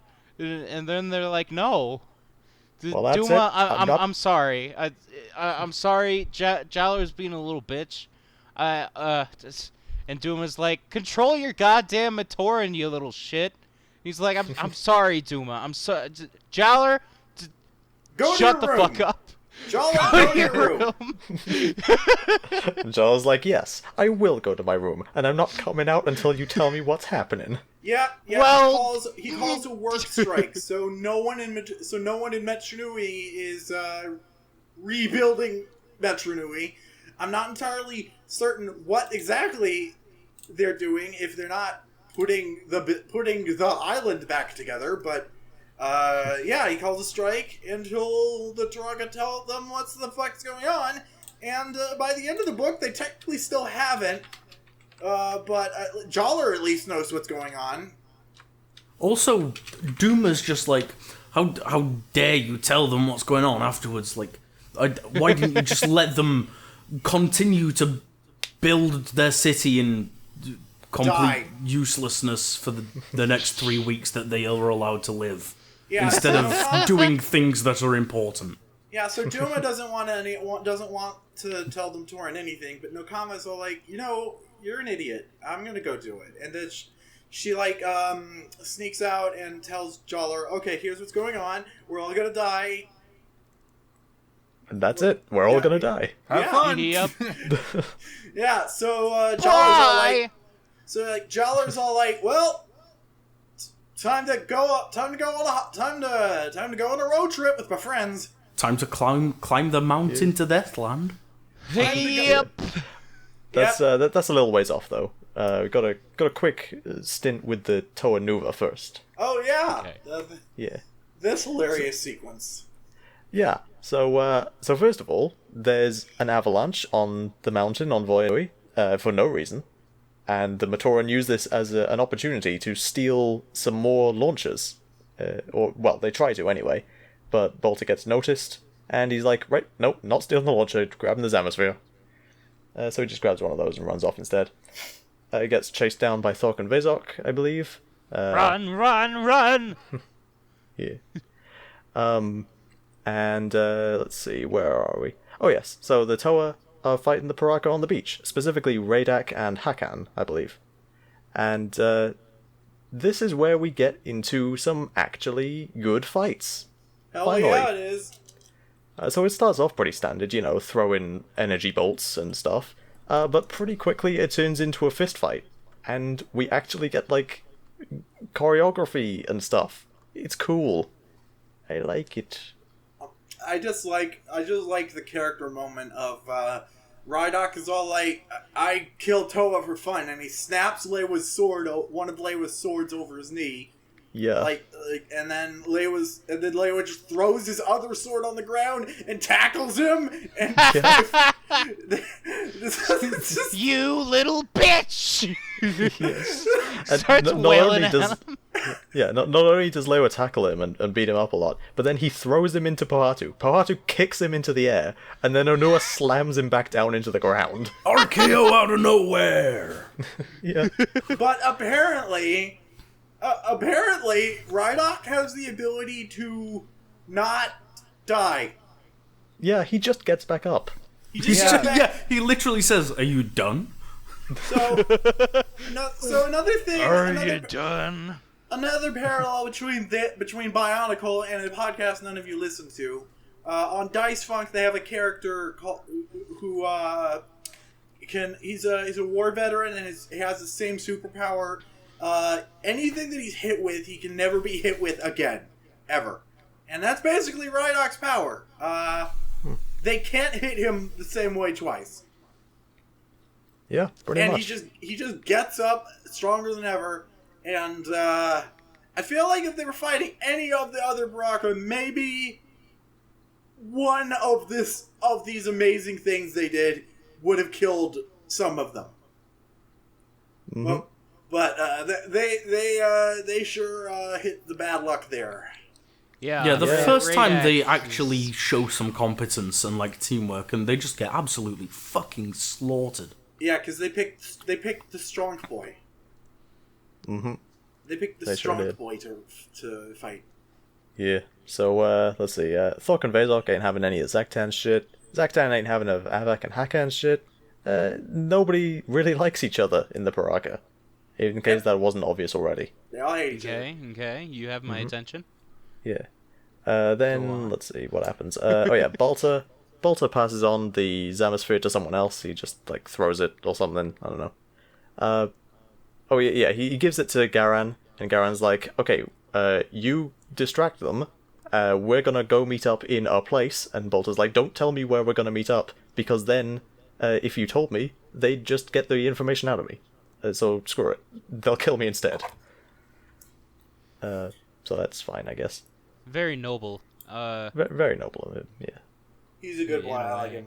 He is a good boy, but it does end up getting him into trouble, so... Well... Yeah. Well... Apparently Thok also has dizzy vision spells. While he's chasing down Bolter, he, stares at him and makes him dizzy. So all of the Piraka have special eye beams, in addition to overpowered nonsense and elemental powers through way of teamwork. So they're all pretty powerful. Hakon can bring plants to... No, not Hakon. Thok can bring plants to life and shoot strobe lights at people to give them seizures. Yeah. Terrifying. Okay. Yep. Yeah. But then eventually Bolter ducks into a cave, thinking, hey, they'll never find me in here. But then Vesok's like... They know he's in the cave, but they can't find him, so they just block off the cave entrance with a rock. I can't find him. There's only soup. There's only soup. And get out of the soup. Why are you buying Matoran at the soup store? Fuck you! I can't find him! I can't find Balta! There's only soup! What do you mean? Why are you buying Baltas at the soup store? Alright, you don't have to shout. Alright, you don't have to shout at me! Fucking Fuck great. you! Anyway. I think we've got about 30 minutes, by the way, guys. Oh, okay, guys, right. we gotta hurry we'll try and up. skip more... through it as much as we can. We gotta hurry up. We gotta fuck. I don't mean to make this super speedy, but we did waste about 20 minutes at the start there. We did. We gotta fuck the bitches. Yeah. Speaking of which, Gali gets savaged by Hakan's 3 billion powers. Just all at once. He's like, laser beams, lava launcher, everything I got, just throw it right at you. Yep. And, Hakon, his 3 billion powers of shooting fire, and shooting fire. Yeah. But he doesn't have fire powers, and he really wants them. Yeah, he has enough fire powers for one idiot. Yeah. Okay, so let's see. Labour Party when Nua kill Radak. Avak's magic jail cell powers are courtesy of the Brotherhood. Yeah, we already said that. He also used that to incapacitate Kopaka by surrounding him in a wall of flame. I should also mention one of my other notes here that when the Matoran are talking or rather when the Turaga or somebody is talking with TuragaNuva, and he finally acknowledges Makuta has other powers. Yeah. Yeah. That's a thing. Yep, Makuta has 42 powers from the chart of Kurata variations. So all of the powers, basically all 42 color variations of the Kurata that the toys can come in, are canon and all have their own powers, and Makuta has all of them. Yep. Although, curiously, none of those powers include shapeshifting. I wonder if that's a thing. Yeah. It is. It's a thing. We'll find out why he can shapeshift later. Anyway. He hates all the Go discs. Yeah. Let's see. Yes. Zaktan is fighting Tahu, leader against leader. It's pretty cool, pretty epic. And Zaktan's like, join me, Tahu, and we can rule the galaxy as father and son. And Tahu's like, no, fuck off. Yeah, Tahu's like, fuck no. you, Dad, I'm gonna do my own thing. And then Zaktan stabs him. Yep. Yeah, that's what you get for talking to your father that way, young man. Except he doesn't, really stab him. He, stabs him and then turns his knife into not knife, and just sort of makes him really itchy all over. That is basically what he does. He turns his knife into mosquitoes. Okay, Yeah. but he actually makes him itchy all over on the inside. Yes, On the inside. inside. Internal mosquitoes. How did you put bees in the pizza? That's what... If you live in the UK, dial 999. So only Onua remains. Everyone else has been knocked out. And then Onua goes full Leroy Jenkins. Yep. Yeah, he's all like, "Well, I'm gonna die anyway. Might as well go out like a hero." Oh my god, he just ran in. Jenkins! But that doesn't last long, and he That meme gets just knocked out turned too. 15 recently. What? The Leroy Jenkins thing, that meme just turned 15 recently. You're Yep. 15. Your mom's 15. Your mom gay. Yup. Yeah. No, you. So Shit. So some of the Piraka are like, hey, so with these Toa that we just got, should we, like, interrogate them, find out what they know about the Mask of Life and stuff? And Zaktan's just like, no, screw that, throw them in the volcano. Yeah, they can't know anything more than the Piraka know. So, like, yeah, throw them in the volcano. But take their watches first, anything valuable. Yeah, take their masks, take their weapons, we'll sell them. Yeah. Although they later forget- on, the Toa do have their weapons, so I they didn't do a very good job of taking I them. like to think that Zaktan told the others to take their weapons and they just forgot to. Yeah. They took their masks. They took their masks though. Yeah, they which definitely took is- the masks. That is especially humorous because it's established later, it's said somewhere in the canon later, that no other being is able to use the Toa Nuva's masks other than Toa Nuva. Yep. So, if they tried to sell those things... They'd be trophies at best, they'd be yeah, so here's a trophy of this one weird Toa that I fought. This mask looks like nothing else in the universe. Mm-hmm. And it's not particularly impressive compared to other things that I have on my wall here, but I have it. And I meant to sell it, but no one wanted it, because it's stupid. Yep. And so it turns out that entire part of my life was a waste of time. Also, I end up as a snake later. Speaking of waste of time, Jala... This whole thing. Jala Gotta and go Co. fast! Levi's got a hot date! Come on, let's go! Jala and Co. realize that the Toa have been gone like a really long time, and, maybe something's up about that. And so he gathers the 6 bravest people he knows. A football player, a mechanic, The whatever chronicler.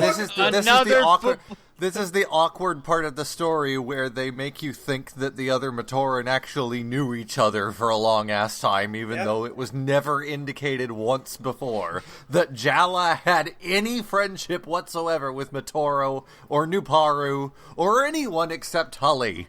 Yeah, I think TuragaNuva might have just introduced them all from his journey.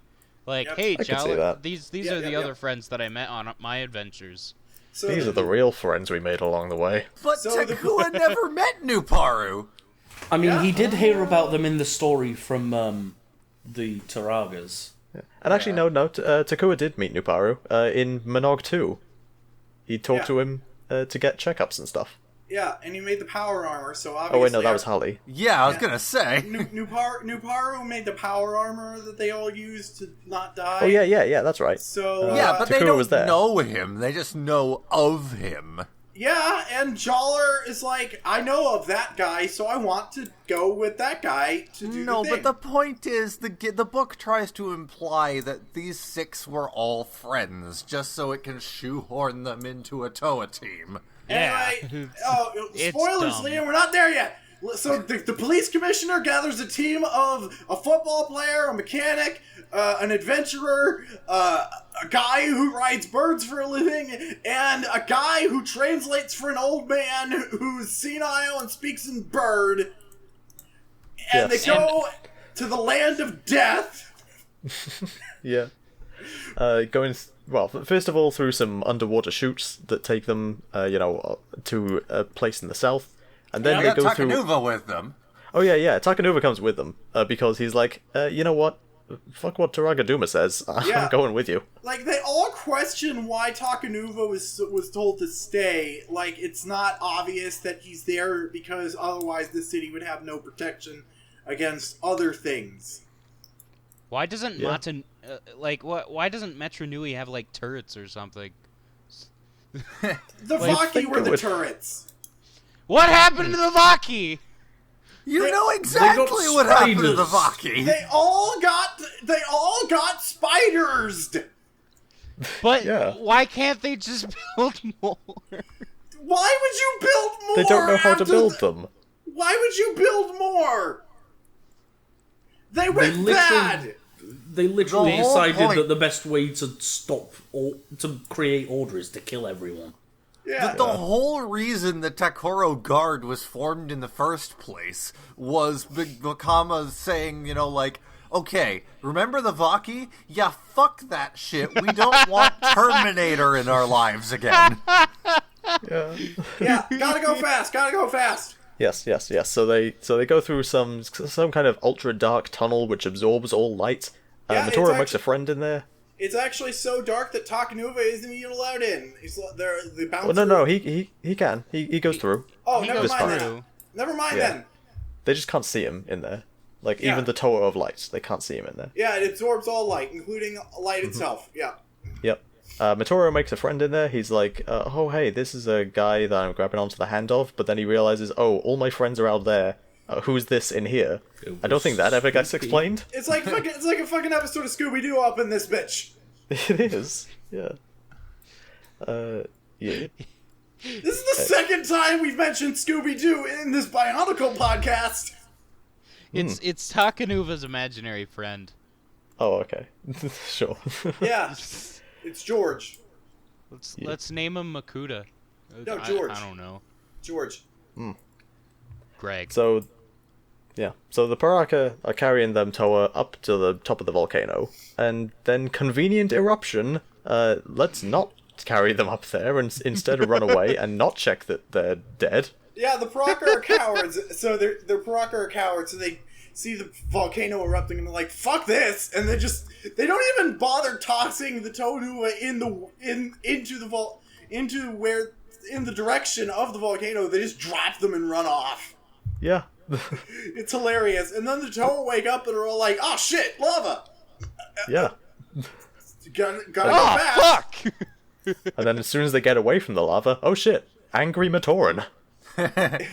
Yeah, so the Matoran are all like, "Oh fuck, more Toa that are pretending to be Toa, but they don't look like Toa, so fuck it." Oh, hey, I love how this scene. It probably wasn't intentional, but it subtly seems to draw parallels to that one introduction of Tahu in the Matoran Nui online game when the Takoro Guard are like, "Hey, what the fuck kind of Rahi is that? I don't fucking know. Kill it." Oh yeah, it's great. It's kind of like that. Anyway, yeah. So the Toa get curve stomped because they don't have their masks, and for some reason their masks make their elemental power stronger. So And Gali can see forever.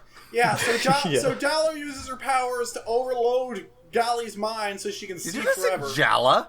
What did I say? You said She said Jala. Dalu. I thought she I said Dalu. Dalu. She did. I swear she said Jala. Liam, I distinctly we can go back in the recording and find out later. Let's just It keep doesn't matter. going. Curtis. Thanks, Gilbert Godfrey. Curtis, replay my voice as slow as possible.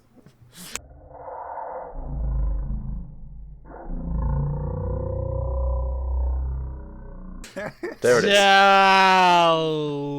Liam, you're wrong. Shut the fuck up. Anyway, Shit.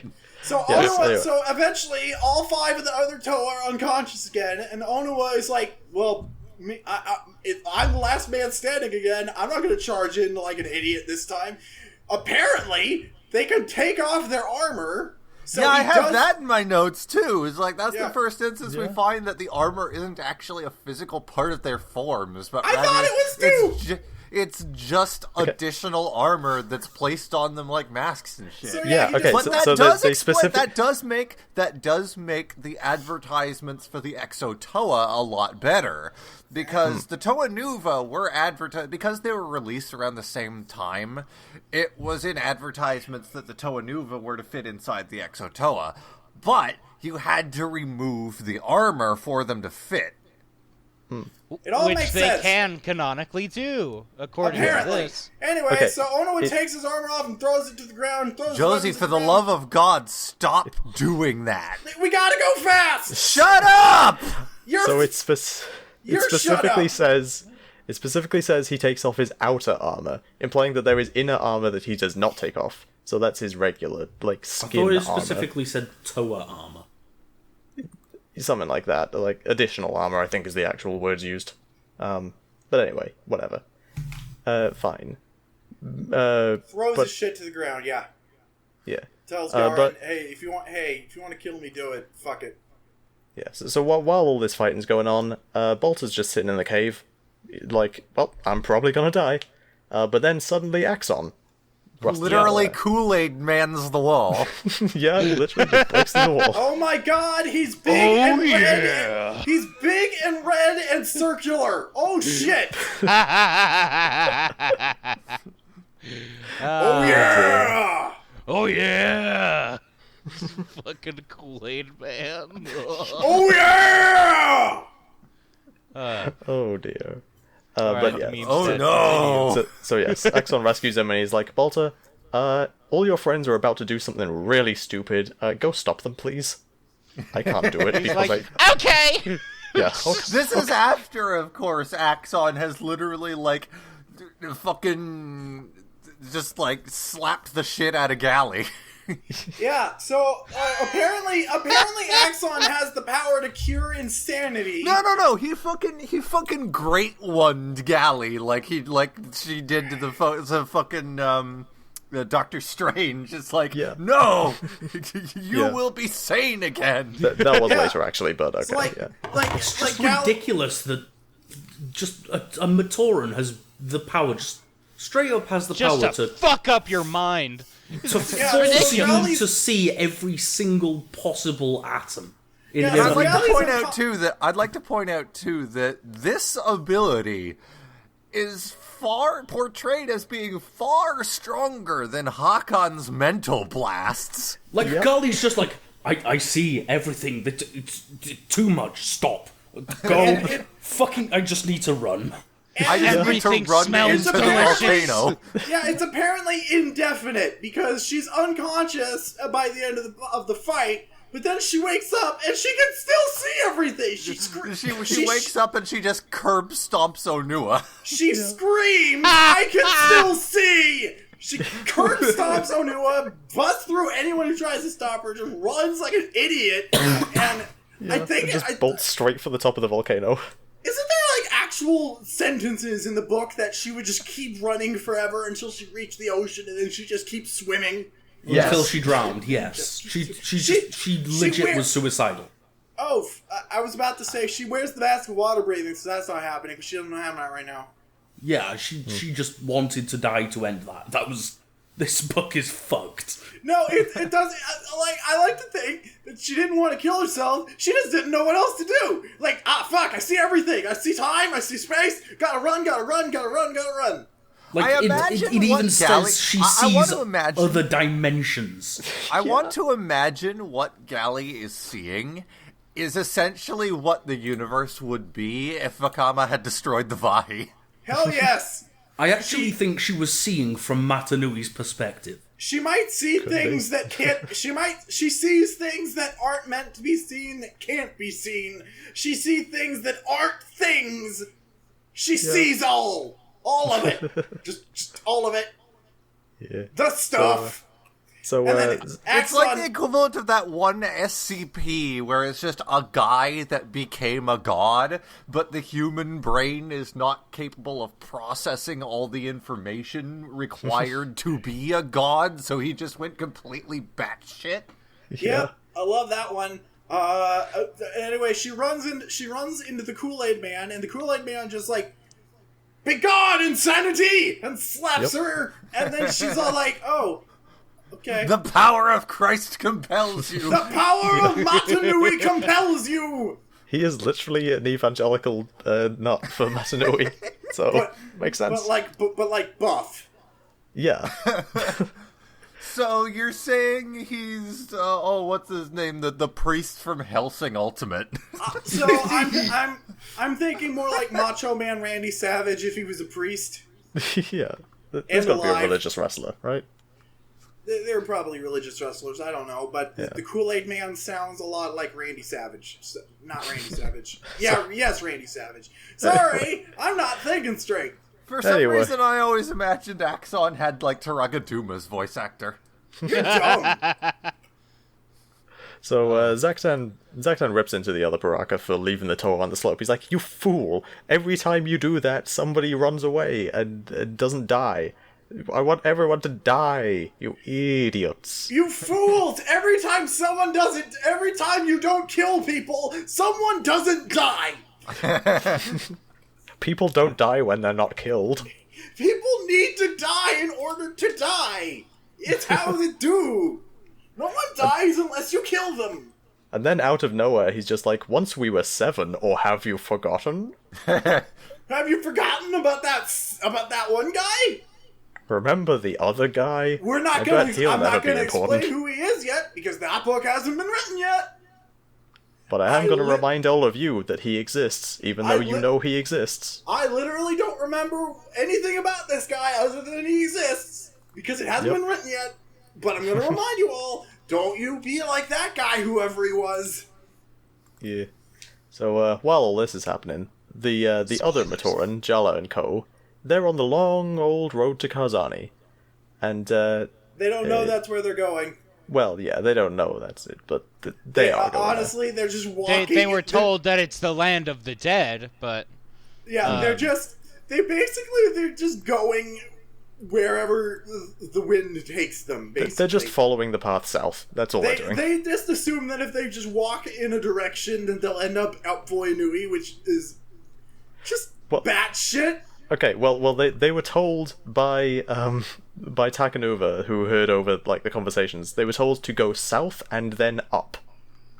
Yep. That's their directions. For some reason, they just assume that they can go up from anywhere. Yep.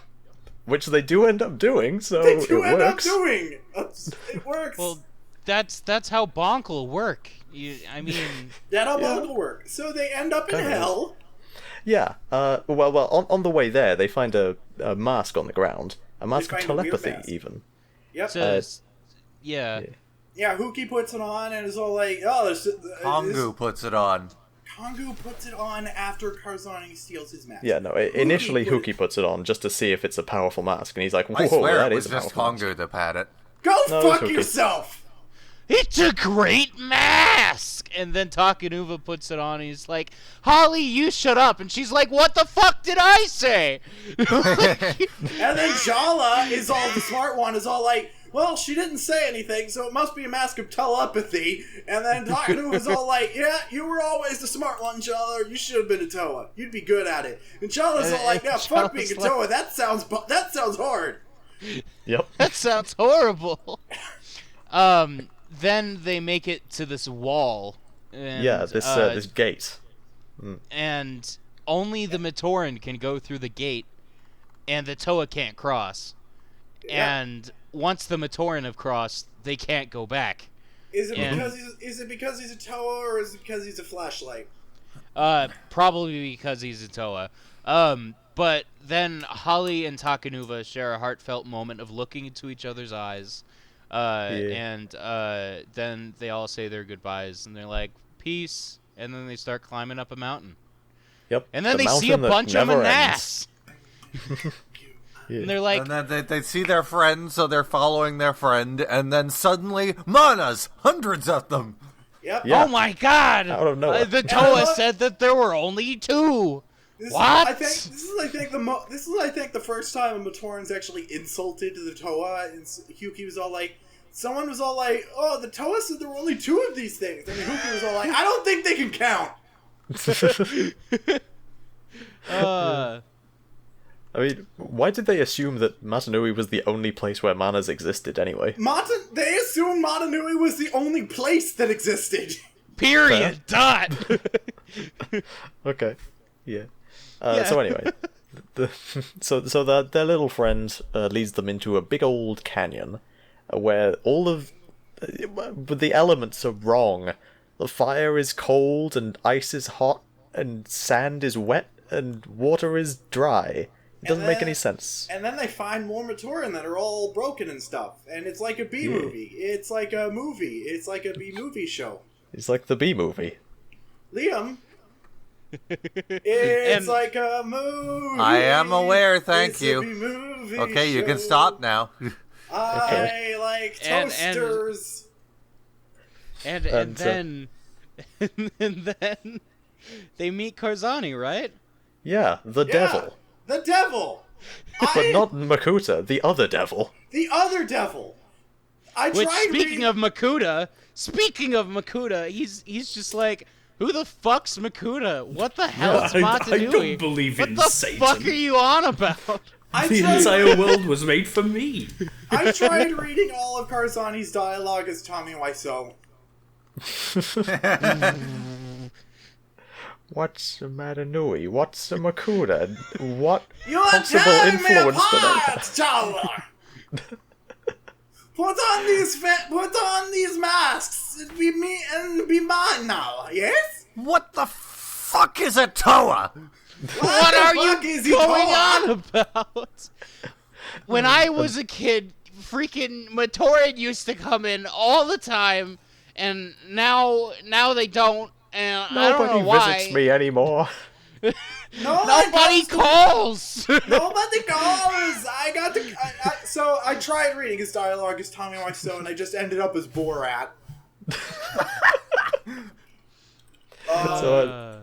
So as he's like, your masks, please, Jala's like, no, I just found out that this is like a special mask. Used to be worn by a from cool like guy. Toa Khan, this great person. Yeah. And Karzani didn't have none of that shit, and he uses his own mask power, which is apparently Mind break time. to show people horror movies. Yeah, but horror movies based on their own lives. Hey, Yeah. Jala, what if you didn't die? I like how that's the worst possible future. Jala, you didn't die that one time. He's oh my god, everything is horrible. I think Karzani can control what bad future the mask projects, but at this point he was just projecting a random bad thing. Yeah, so it seems to be whatever bad future he projects is like based on the memories and experiences of the person he's projecting onto.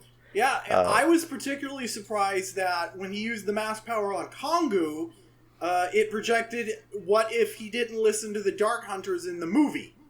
Yeah, which is something that Kongu doesn't really remember. Kongu did. That is a very good point.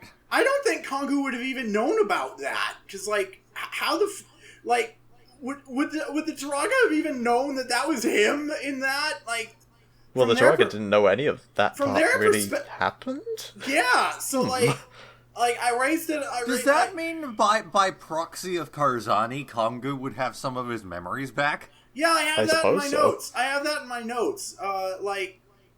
Did Karzani accidentally restore all of Kongu's thousands of years of memory? I think what actually happens is he takes, like, the most important decision you made in your life and changes it. Like, for the worst. Well, you say the most my important God. decision, but everything in Bionicle is the most important decision, because if any single character made the wrong decision at any point, none of this would have happened. Oh my It's God! just a I just constant string of realized. contrivances. I just realized there's an episode of Doctor Who that is this exact thing. Oh? There's an episode of Doctor Who called Turn Yeah, there is. Left. It's called Turn Left. It's about what if one of the What if Donna never went to that job interview? What if the Doctor's companion turned the wrong way on the street while driving to a job interview, and the Doctor didn't have his companion and ended up dying, and then London exploded and everyone turned into jelly monsters. And it turned out it was because of a big beetle. Oh shit, I think it was like Karada, wasn't it? Man, I haven't watched Doctor Who in so long. Same. The BBC takes too long to make it. And also this shit.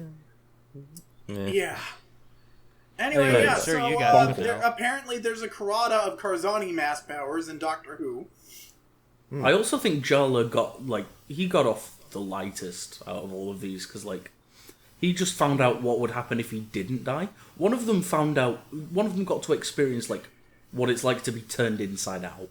Kongu got okay, so imagine all of those nightmare scenarios we came up with about shoots in the previous episodes. Mm-hmm.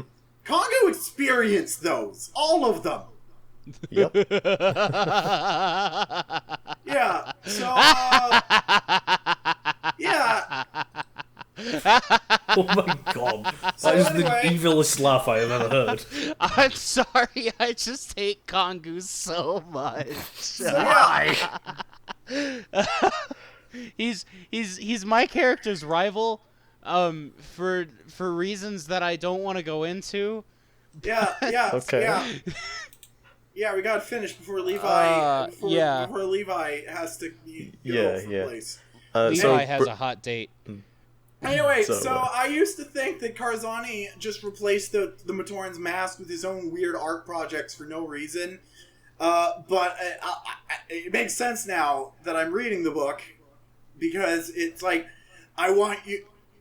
Who you once were does not matter. You see, now you are here, and so you become whatever I want you to be. So Karzani just has a fetish for replacing people's faces with his art projects. Pretty much, yeah. And then he's like, okay, now that you've all got new masks, everyone go stoke the fires, except you, Chronicler. I want to hear about this outside world you've been speaking of. And Holly's like, go to hell. Oh, wait, you're the devil. Years. Yep. It's been 17 years since I've been at high school. What's it like nowadays? Karzani just turns to her and he's like, do you have a moment to talk about your Lord and Savior Jesus Christ? So yeah, she just tells him everything that had happened in the previous books, and then she asks him, so tell me about yourself. And he's just like, well, I have a brother. Well, I like long walks on the beach. I hate my brother. The gods sent me babies to fix, but I'm bad at it. I'm a pretty complicated guy. You wouldn't get me. Oh dear. But what's happening with the other Toa, with the other Matoran? That's a whole different thing going on there. So yeah, they're starting up a furnace again, because Kazani's like, well, if these Matoran came, then surely there must be more on the way. Better start up the factories again. But those guys are like, do you think this furnace is for... No! They just immediately shut down. I assume, I think it was Matoro, was gonna ask, do you think this furnace is for burning people? Or something? I don't know. But whatever the case, someone else just told him no. I'm not sure what the furnace would be for at all. I don't know. Maybe to smelt the materials to build stuff? I guess. Alright, that makes sense. You gotta I mean, we find out that he, his whole purpose in the first place was to repurpose the Matoran, rebuild them, make them better. He was supposed to repair them, but he was bad Maybe at he it, just so... melts them down into new Matoran. Karzani is the worst cosplay crafter of all time. Yeah, I like to think that the Matoran sets from this year are so bad because he's just that bad at it. Yeah, so Nupara discovers, secret manuscripts detailing what Karzani does, and, it turns out he was originally meant to fix Matoran, but he was so bad at it that he's just like, it doesn't matter if the Matoran are shitty, just give them, really fancy weapons instead. And he's also supposed to send them right back home, but he sends them off to a different hell than this hell instead. So eventually, whoever was sending him Matoran to fix was all like, they're not coming back, so maybe we should stop. Yeah, and then he stops releasing them too. We should stop. No, see, yeah, he stops sending them to a different hell and starts keeping them in the same hell. Yeah. He's very bad at this. He's great. Yeah. I love him. So, but back to the other hell, Voya Nui.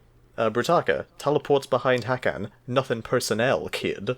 Who's Brutaka? I don't know. I think we might have skipped some stuff. Basically, it's just Zaktan's friend. He's a big gold boy that Zaktan was making some deals with, and he shot him with some devil juice, and he turned into a buff. Yeah, and Brutaka, he's just wandering around. And Hakan's real suspicious, and then Brutaka just wanders around aimlessly until he gets bored. Yeah, and Hakan, tries to, ambush him, I think. But then Brutaka ambushes him instead. And Brutaka's just like, hey, so, that Zaktan guy, I'm only loyal to him because he's got the evil juice. If you can get me evil juice, then maybe I'll do what you say, wink wink. Because I guess Brutaka's addicted to evil juice? Yeah. That makes sense. Sure, why not? So all the Matoran and Toa, on the island, they've come to an understanding. They realize, hey, maybe we can be friends, and maybe we can kill the Piraka while we're at it. And so they realize that all the Piraka are pretty much out of the stronghold, so let's just go conquer that place while they're all over the island, and, take them down one at a time. Good plan. It's good. Thok and Avak are just wandering about, I guess, in the green belt, and they suddenly have a big brain moment. They're like, hang on a minute, there's all this greenery around the coast. Maybe the Mask of Life has something to do with all this life around the island that shouldn't be there. Wrong! I think that the Mask of Life is projecting its powers around the island. It's just they assume that the mask is somewhere along the coast, and that's wrong. That's wrong. I mean, you can see where they're coming from. The life is on the coast, so the Mask of Life should be on the coast. No, they were right the first time. It's in the volcano, apparently. Yeah. I don't know if they actually needed to drain the lava, though, because there are chambers in the volcano that are not filled with lava already. Yeah. So, I don't know. Well. It seemed like a good idea at the time. Yeah. Anyway, so all the Piraka are being even more distrustful of each other than normal, and so they all try to kill each other all of a sudden. All of them except Radak, who's outside. Still, I don't know. But all the others are trying to kill each other inside the main chamber with the evil juice, and in comes Brutaka, also wanting the evil juice.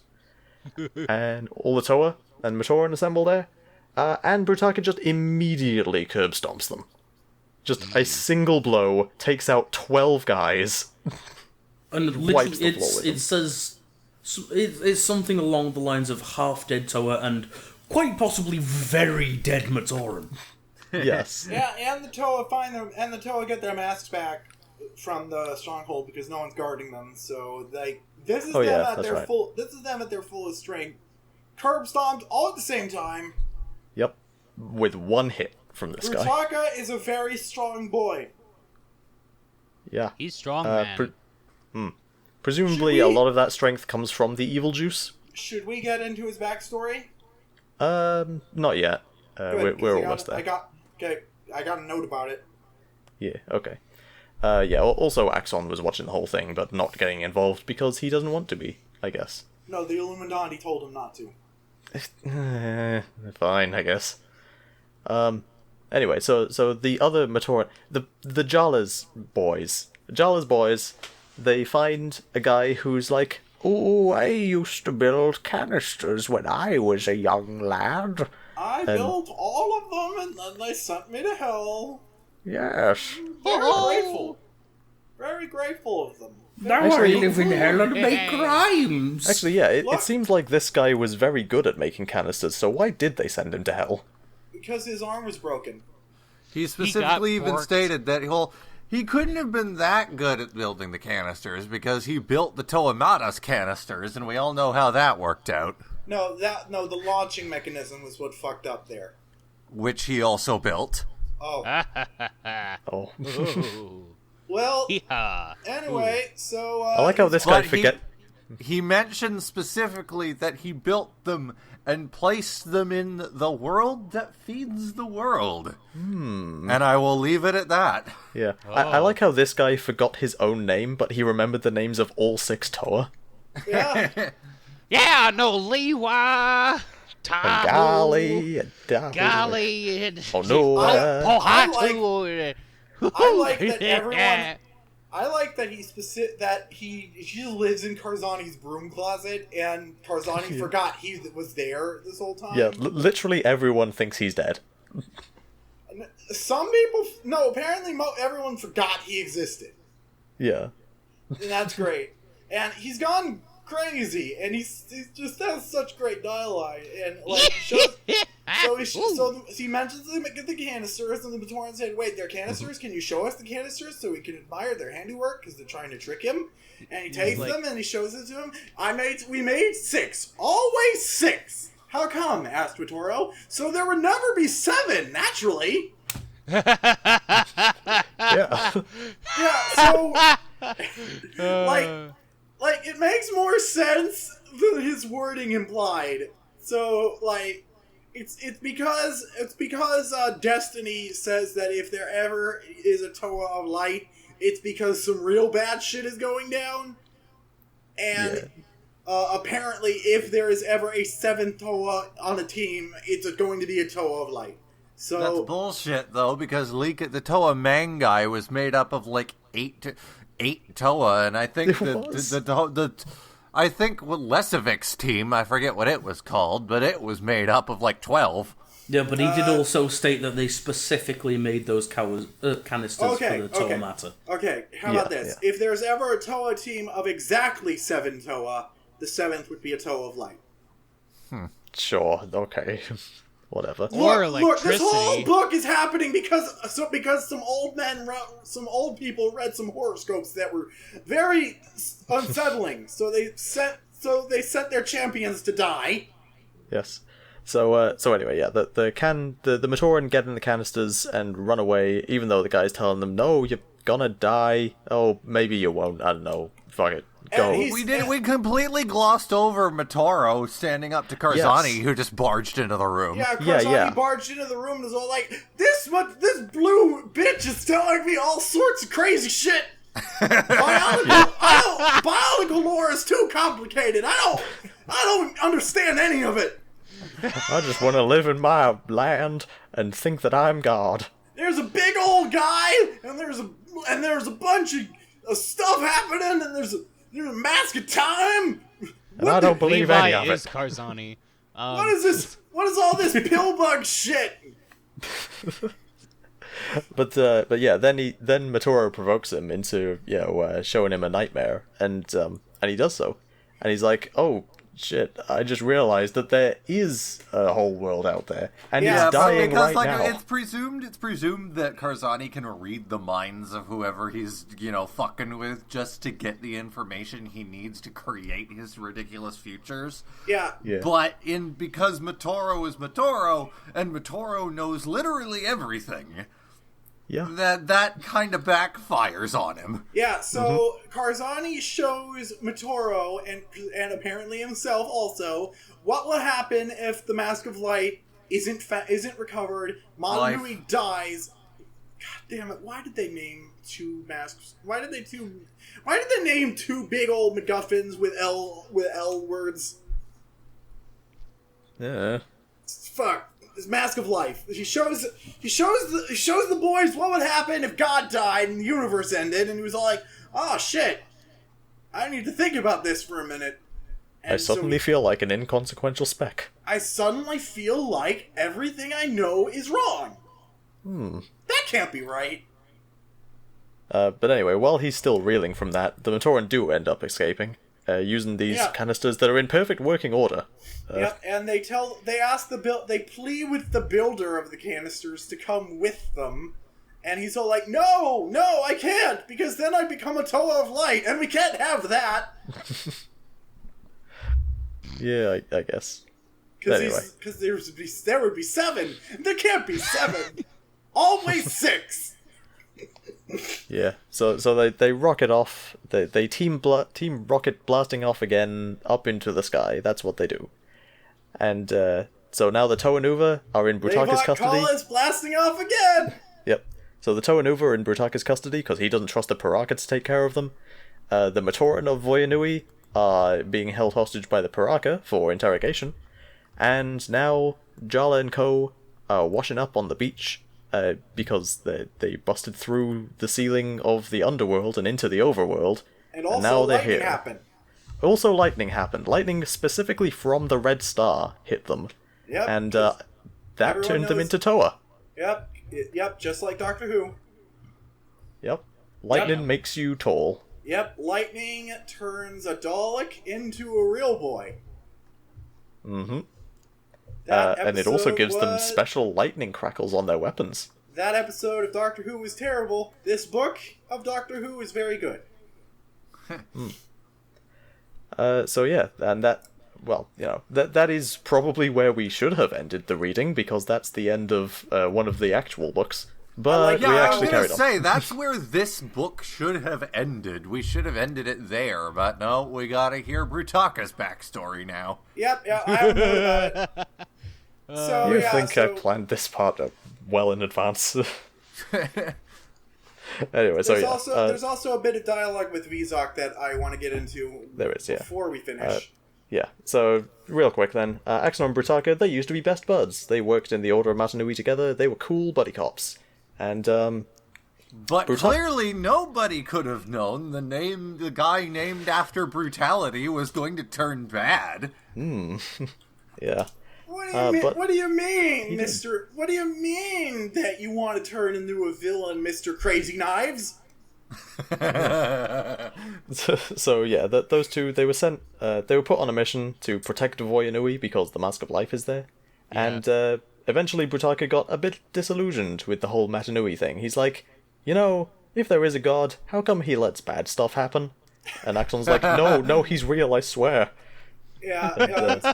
So my only note about this nonsense is so Axonn's mask power is to reveal truths, and Yes.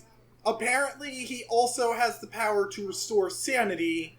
So how and why exactly did Brutaka manage to go AWOL? Shouldn't it be physically impossible to go insane and turn evil? With a friend that He can was do always that. like, because he was always like that. It says like he Okay. never really cared. He just liked beating things up.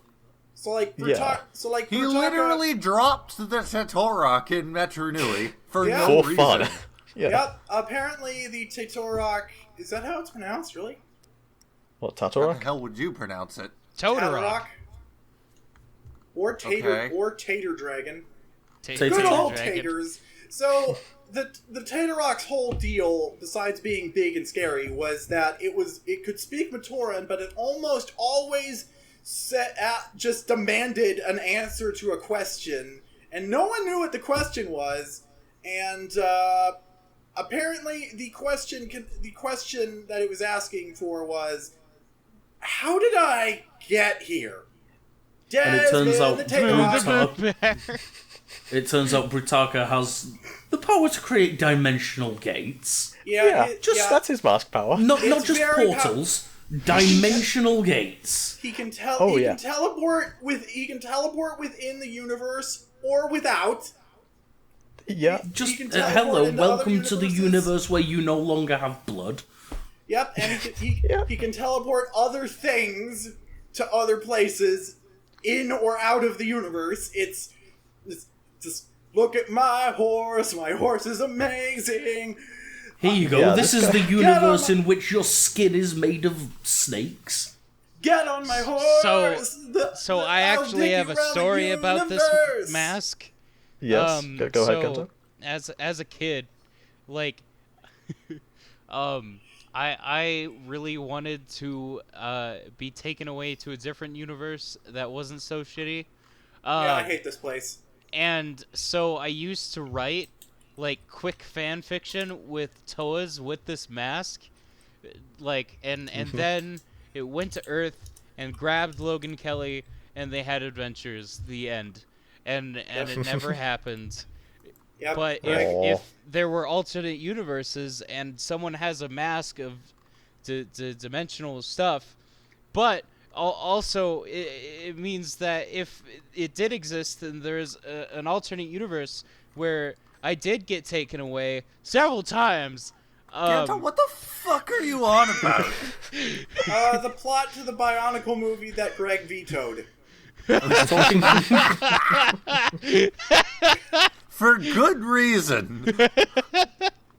Don't worry. We're getting a Playmobil movie that's using the premise that it would have.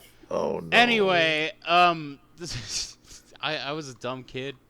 Yeah, we all were. So, We all were. I dreamed of being kidnapped by Toa or Optimus Prime. I'm pretty sure dumb kid is a tautology anyway.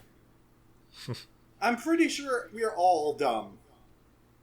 America Anyway. runs on Duncan. Present tense. America runs on Duncan. Poor Yep. Duncan. Duncan Yes. from Duncan from Total Drama Island. So Dunkin' is Donuts. the book?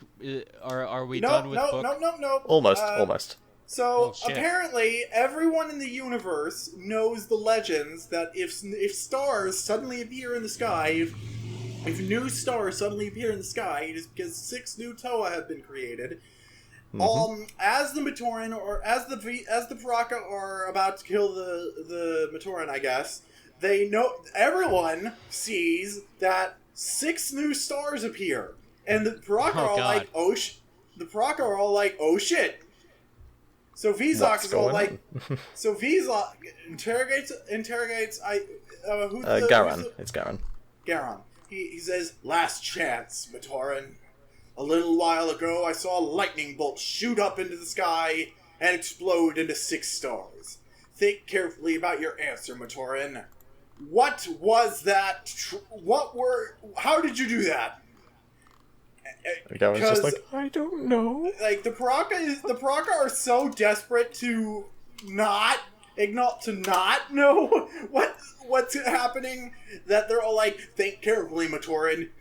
Can you control the weather? Yes or no? Think I mean, carefully given some now." of these Matoran's powers, I wouldn't be surprised. You know what?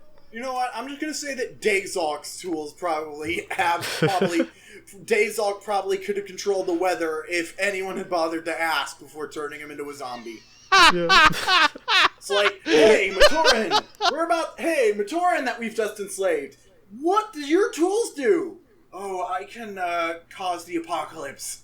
Just whenever I want. The whole universe. And you know what will happen if the Mask of Life isn't recovered by the Toa? I can just do that whenever I want. Well, damn! Oh. Anyway. Go dig a hole!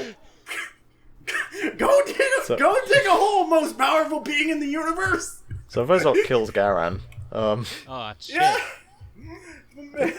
I mean, we don't see Garan get out of this, at least not yet, so we can just assume he's dead. Rip Garan 2006. 2006. 206. Yeah. George Bush was still the president, so it would be 206. George Bush did everything wrong and also nothing. Including pronouncing gears wrong. He thought that the 2000 years were 208 or such. He called it 206. Anyway, finally we get to this comic, nice little comic, where Dalu does a little recap of everything we've learned so far. But then she gets kidnapped by Red Boy and Green Boy, but Red Boy and Green Boy don't like each other, and they kill each other. Raydak throws him... this is Hakan and throws Zagzag. Raydak... Oh, yeah. Wait yeah, a minute, yeah. is this where the comics come in? Did you tell us to read a comic? What? No, there's just a comic in the book that we were reading right now. What? Did you not What read? did you read? Damn it, Kato. It's in the book. It's okay. It's okay. I use my overpowered sense weapons to project Ganto's failures onto Leah. Ganto, God. what was it that you read?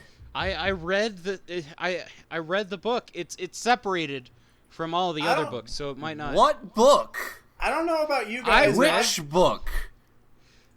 Doomed. You read the actual book or the book we told you to read? The actual.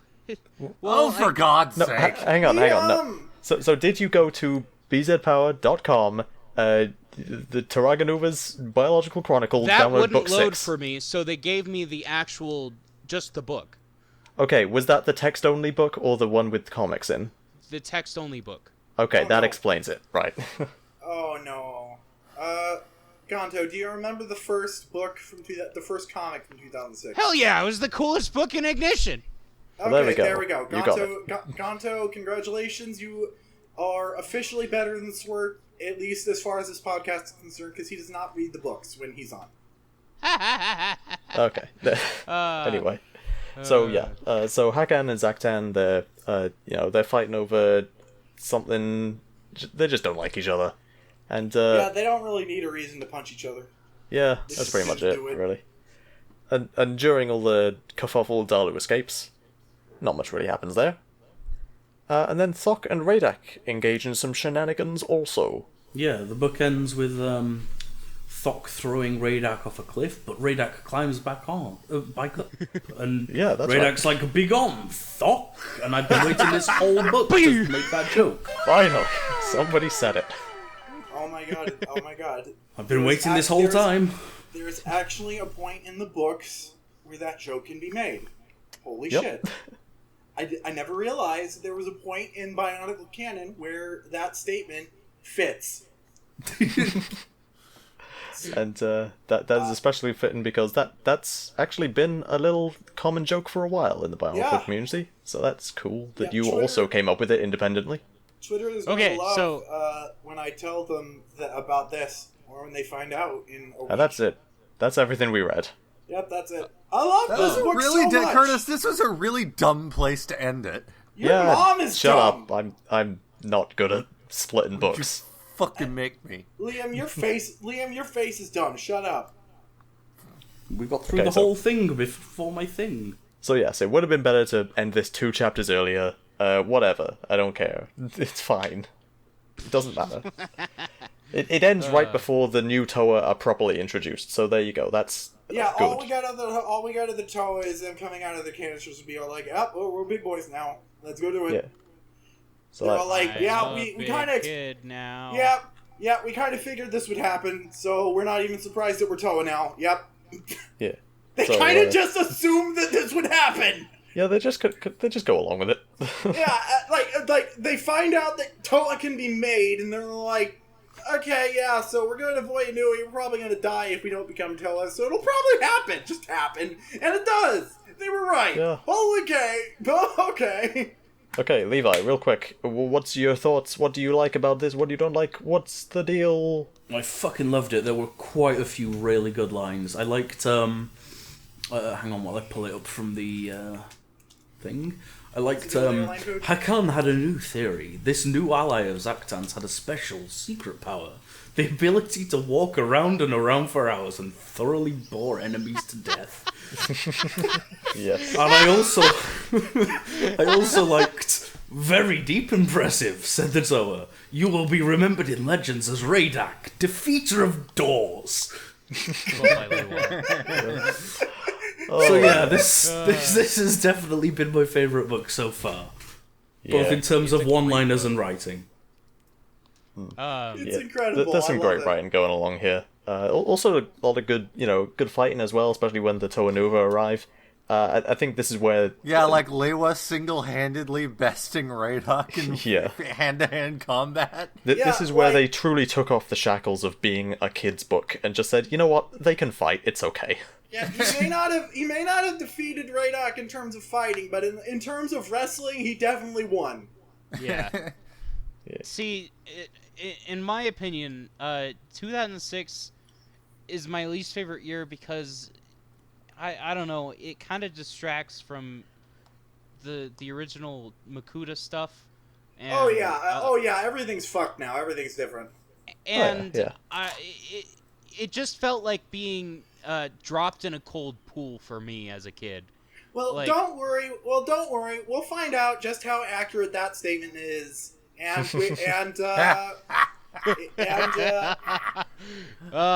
but I will admit I did enjoy the book quite a bit, and of course the dialogue is great. It's just kind of easy to get lost at certain points. Yep. I think Like- about. I When think are you not lost, though? Let's be honest, I Ganto. think Well, the canon. just think they're introducing like so many new characters at once in this single book, and you have Yeah. to keep Not track really. of all those names. They practically introduced all the Rahaga, Brutaka, and Sidorak all in the first fucking... To be honest, it was 2005 much easier books. for me to keep up with the characters in this book than the other ones. And then, of course, there were the original books where there were at least, like, 18 different characters introduced in the first book alone. Okay, now you say books plural, but there are, let's see, 18 characters in the... No, 14. I literally just said that, Josie. Your mom is a book.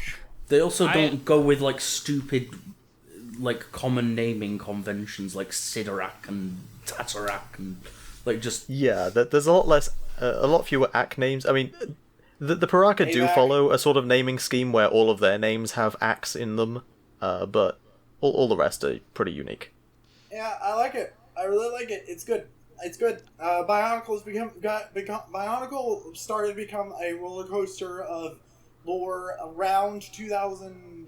I would almost say that 2006 is a soft reboot for the series. I mean, Kinda, yeah. Yeah, I'd agree with that. By the literal definition of soft reboot, yeah, kinda.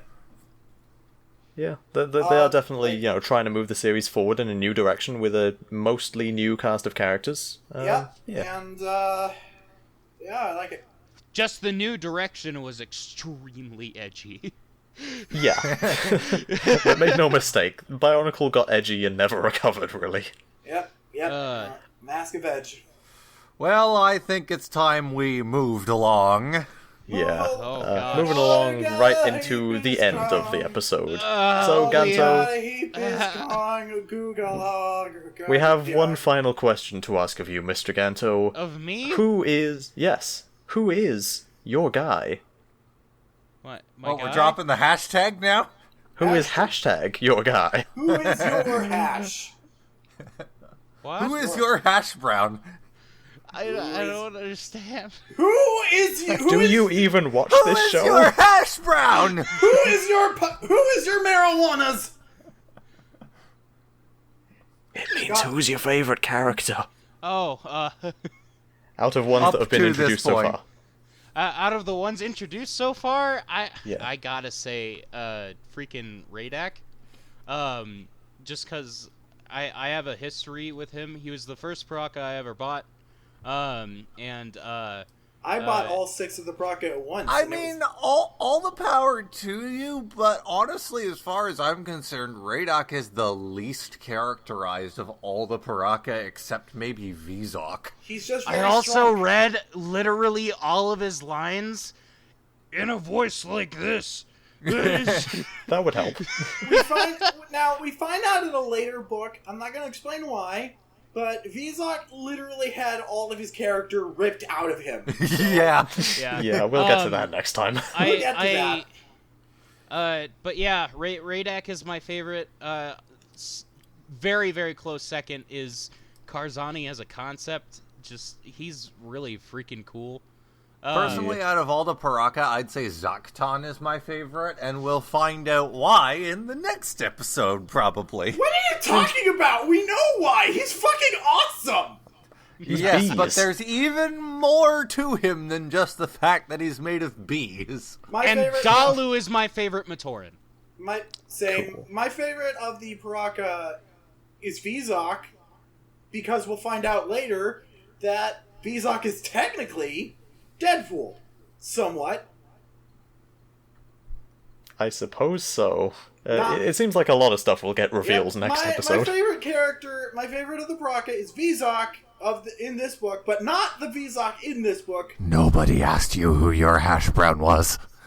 Liam, Liam? Yes. Yes. I'm trying to foreshadow. Fuck Yeah. you. So, Yeah. so this book was a lot of setup. Next time will be a lot of payoff. I think that's probably how it's going to go. Yep, Next time, yep. of course, we will be reading the rest of Book 6, so that is chapters 25 through to the end. We already have a guest lined up for next episode. Oh yeah, I forgot. We're not doing bullshit, boring-ass 3-parters anymore. We're Nope. not? Not until 2009. And this also hasn't exceeded 3 hours. It's a naming day miracle. Well, we were in a hurry It's this 'cause I time, was here. Liam. The next, Why can't we be in a hurry every other time, then? the next podcast will be 5 hours long. I'll tell you why we did it so fast this time. It's because we started recording earlier, so not everyone is tired as shit. Yeah, we're ending about halfway through the point we'd currently be, well, halfway through the point. And speaking So- of halfway, I hope you all enjoy being edged. You can orgasm 2 weeks later. I thought you were going to make some joke about a halfway house or something. Thinking, what the fuck are you going to segue into? Because Chip mentioned that this book was all build up, and the next one will be the payoff. I am most definitely aware. And that's Anyway, I'm Ganto. Read my fan fiction. You guys have a wonderful Hey guys, day. did you know Ganto has a fanfic? I have a fan Oh fiction. boy, Ganto has a fanfiction. Read it. Fan fiction. Super It's good. It's called something I can't pronounce. It's called So- Lakai. It's really That's good. it! I'm gonna change the name at some point. I just haven't figured out a better name. It's really good. I keep thinking it's pronounced Leica, like the animation studio. Call it Frange. Look at the description. There'll be a link. Curtis, put it up. Will there now? On the screen. And I'm Ganto, and good night. Good night, everybody. I will Bye-bye. put it in the description, you fucker, Liam. Eat my ass! I will eat it, and then you will never be able to sit down again, you fat bitch. It's That's time to the nut. end, everybody. Bye. That's the end of everything. Metru Nui is dying. It's We're all because of doomed. Josie. Doomed.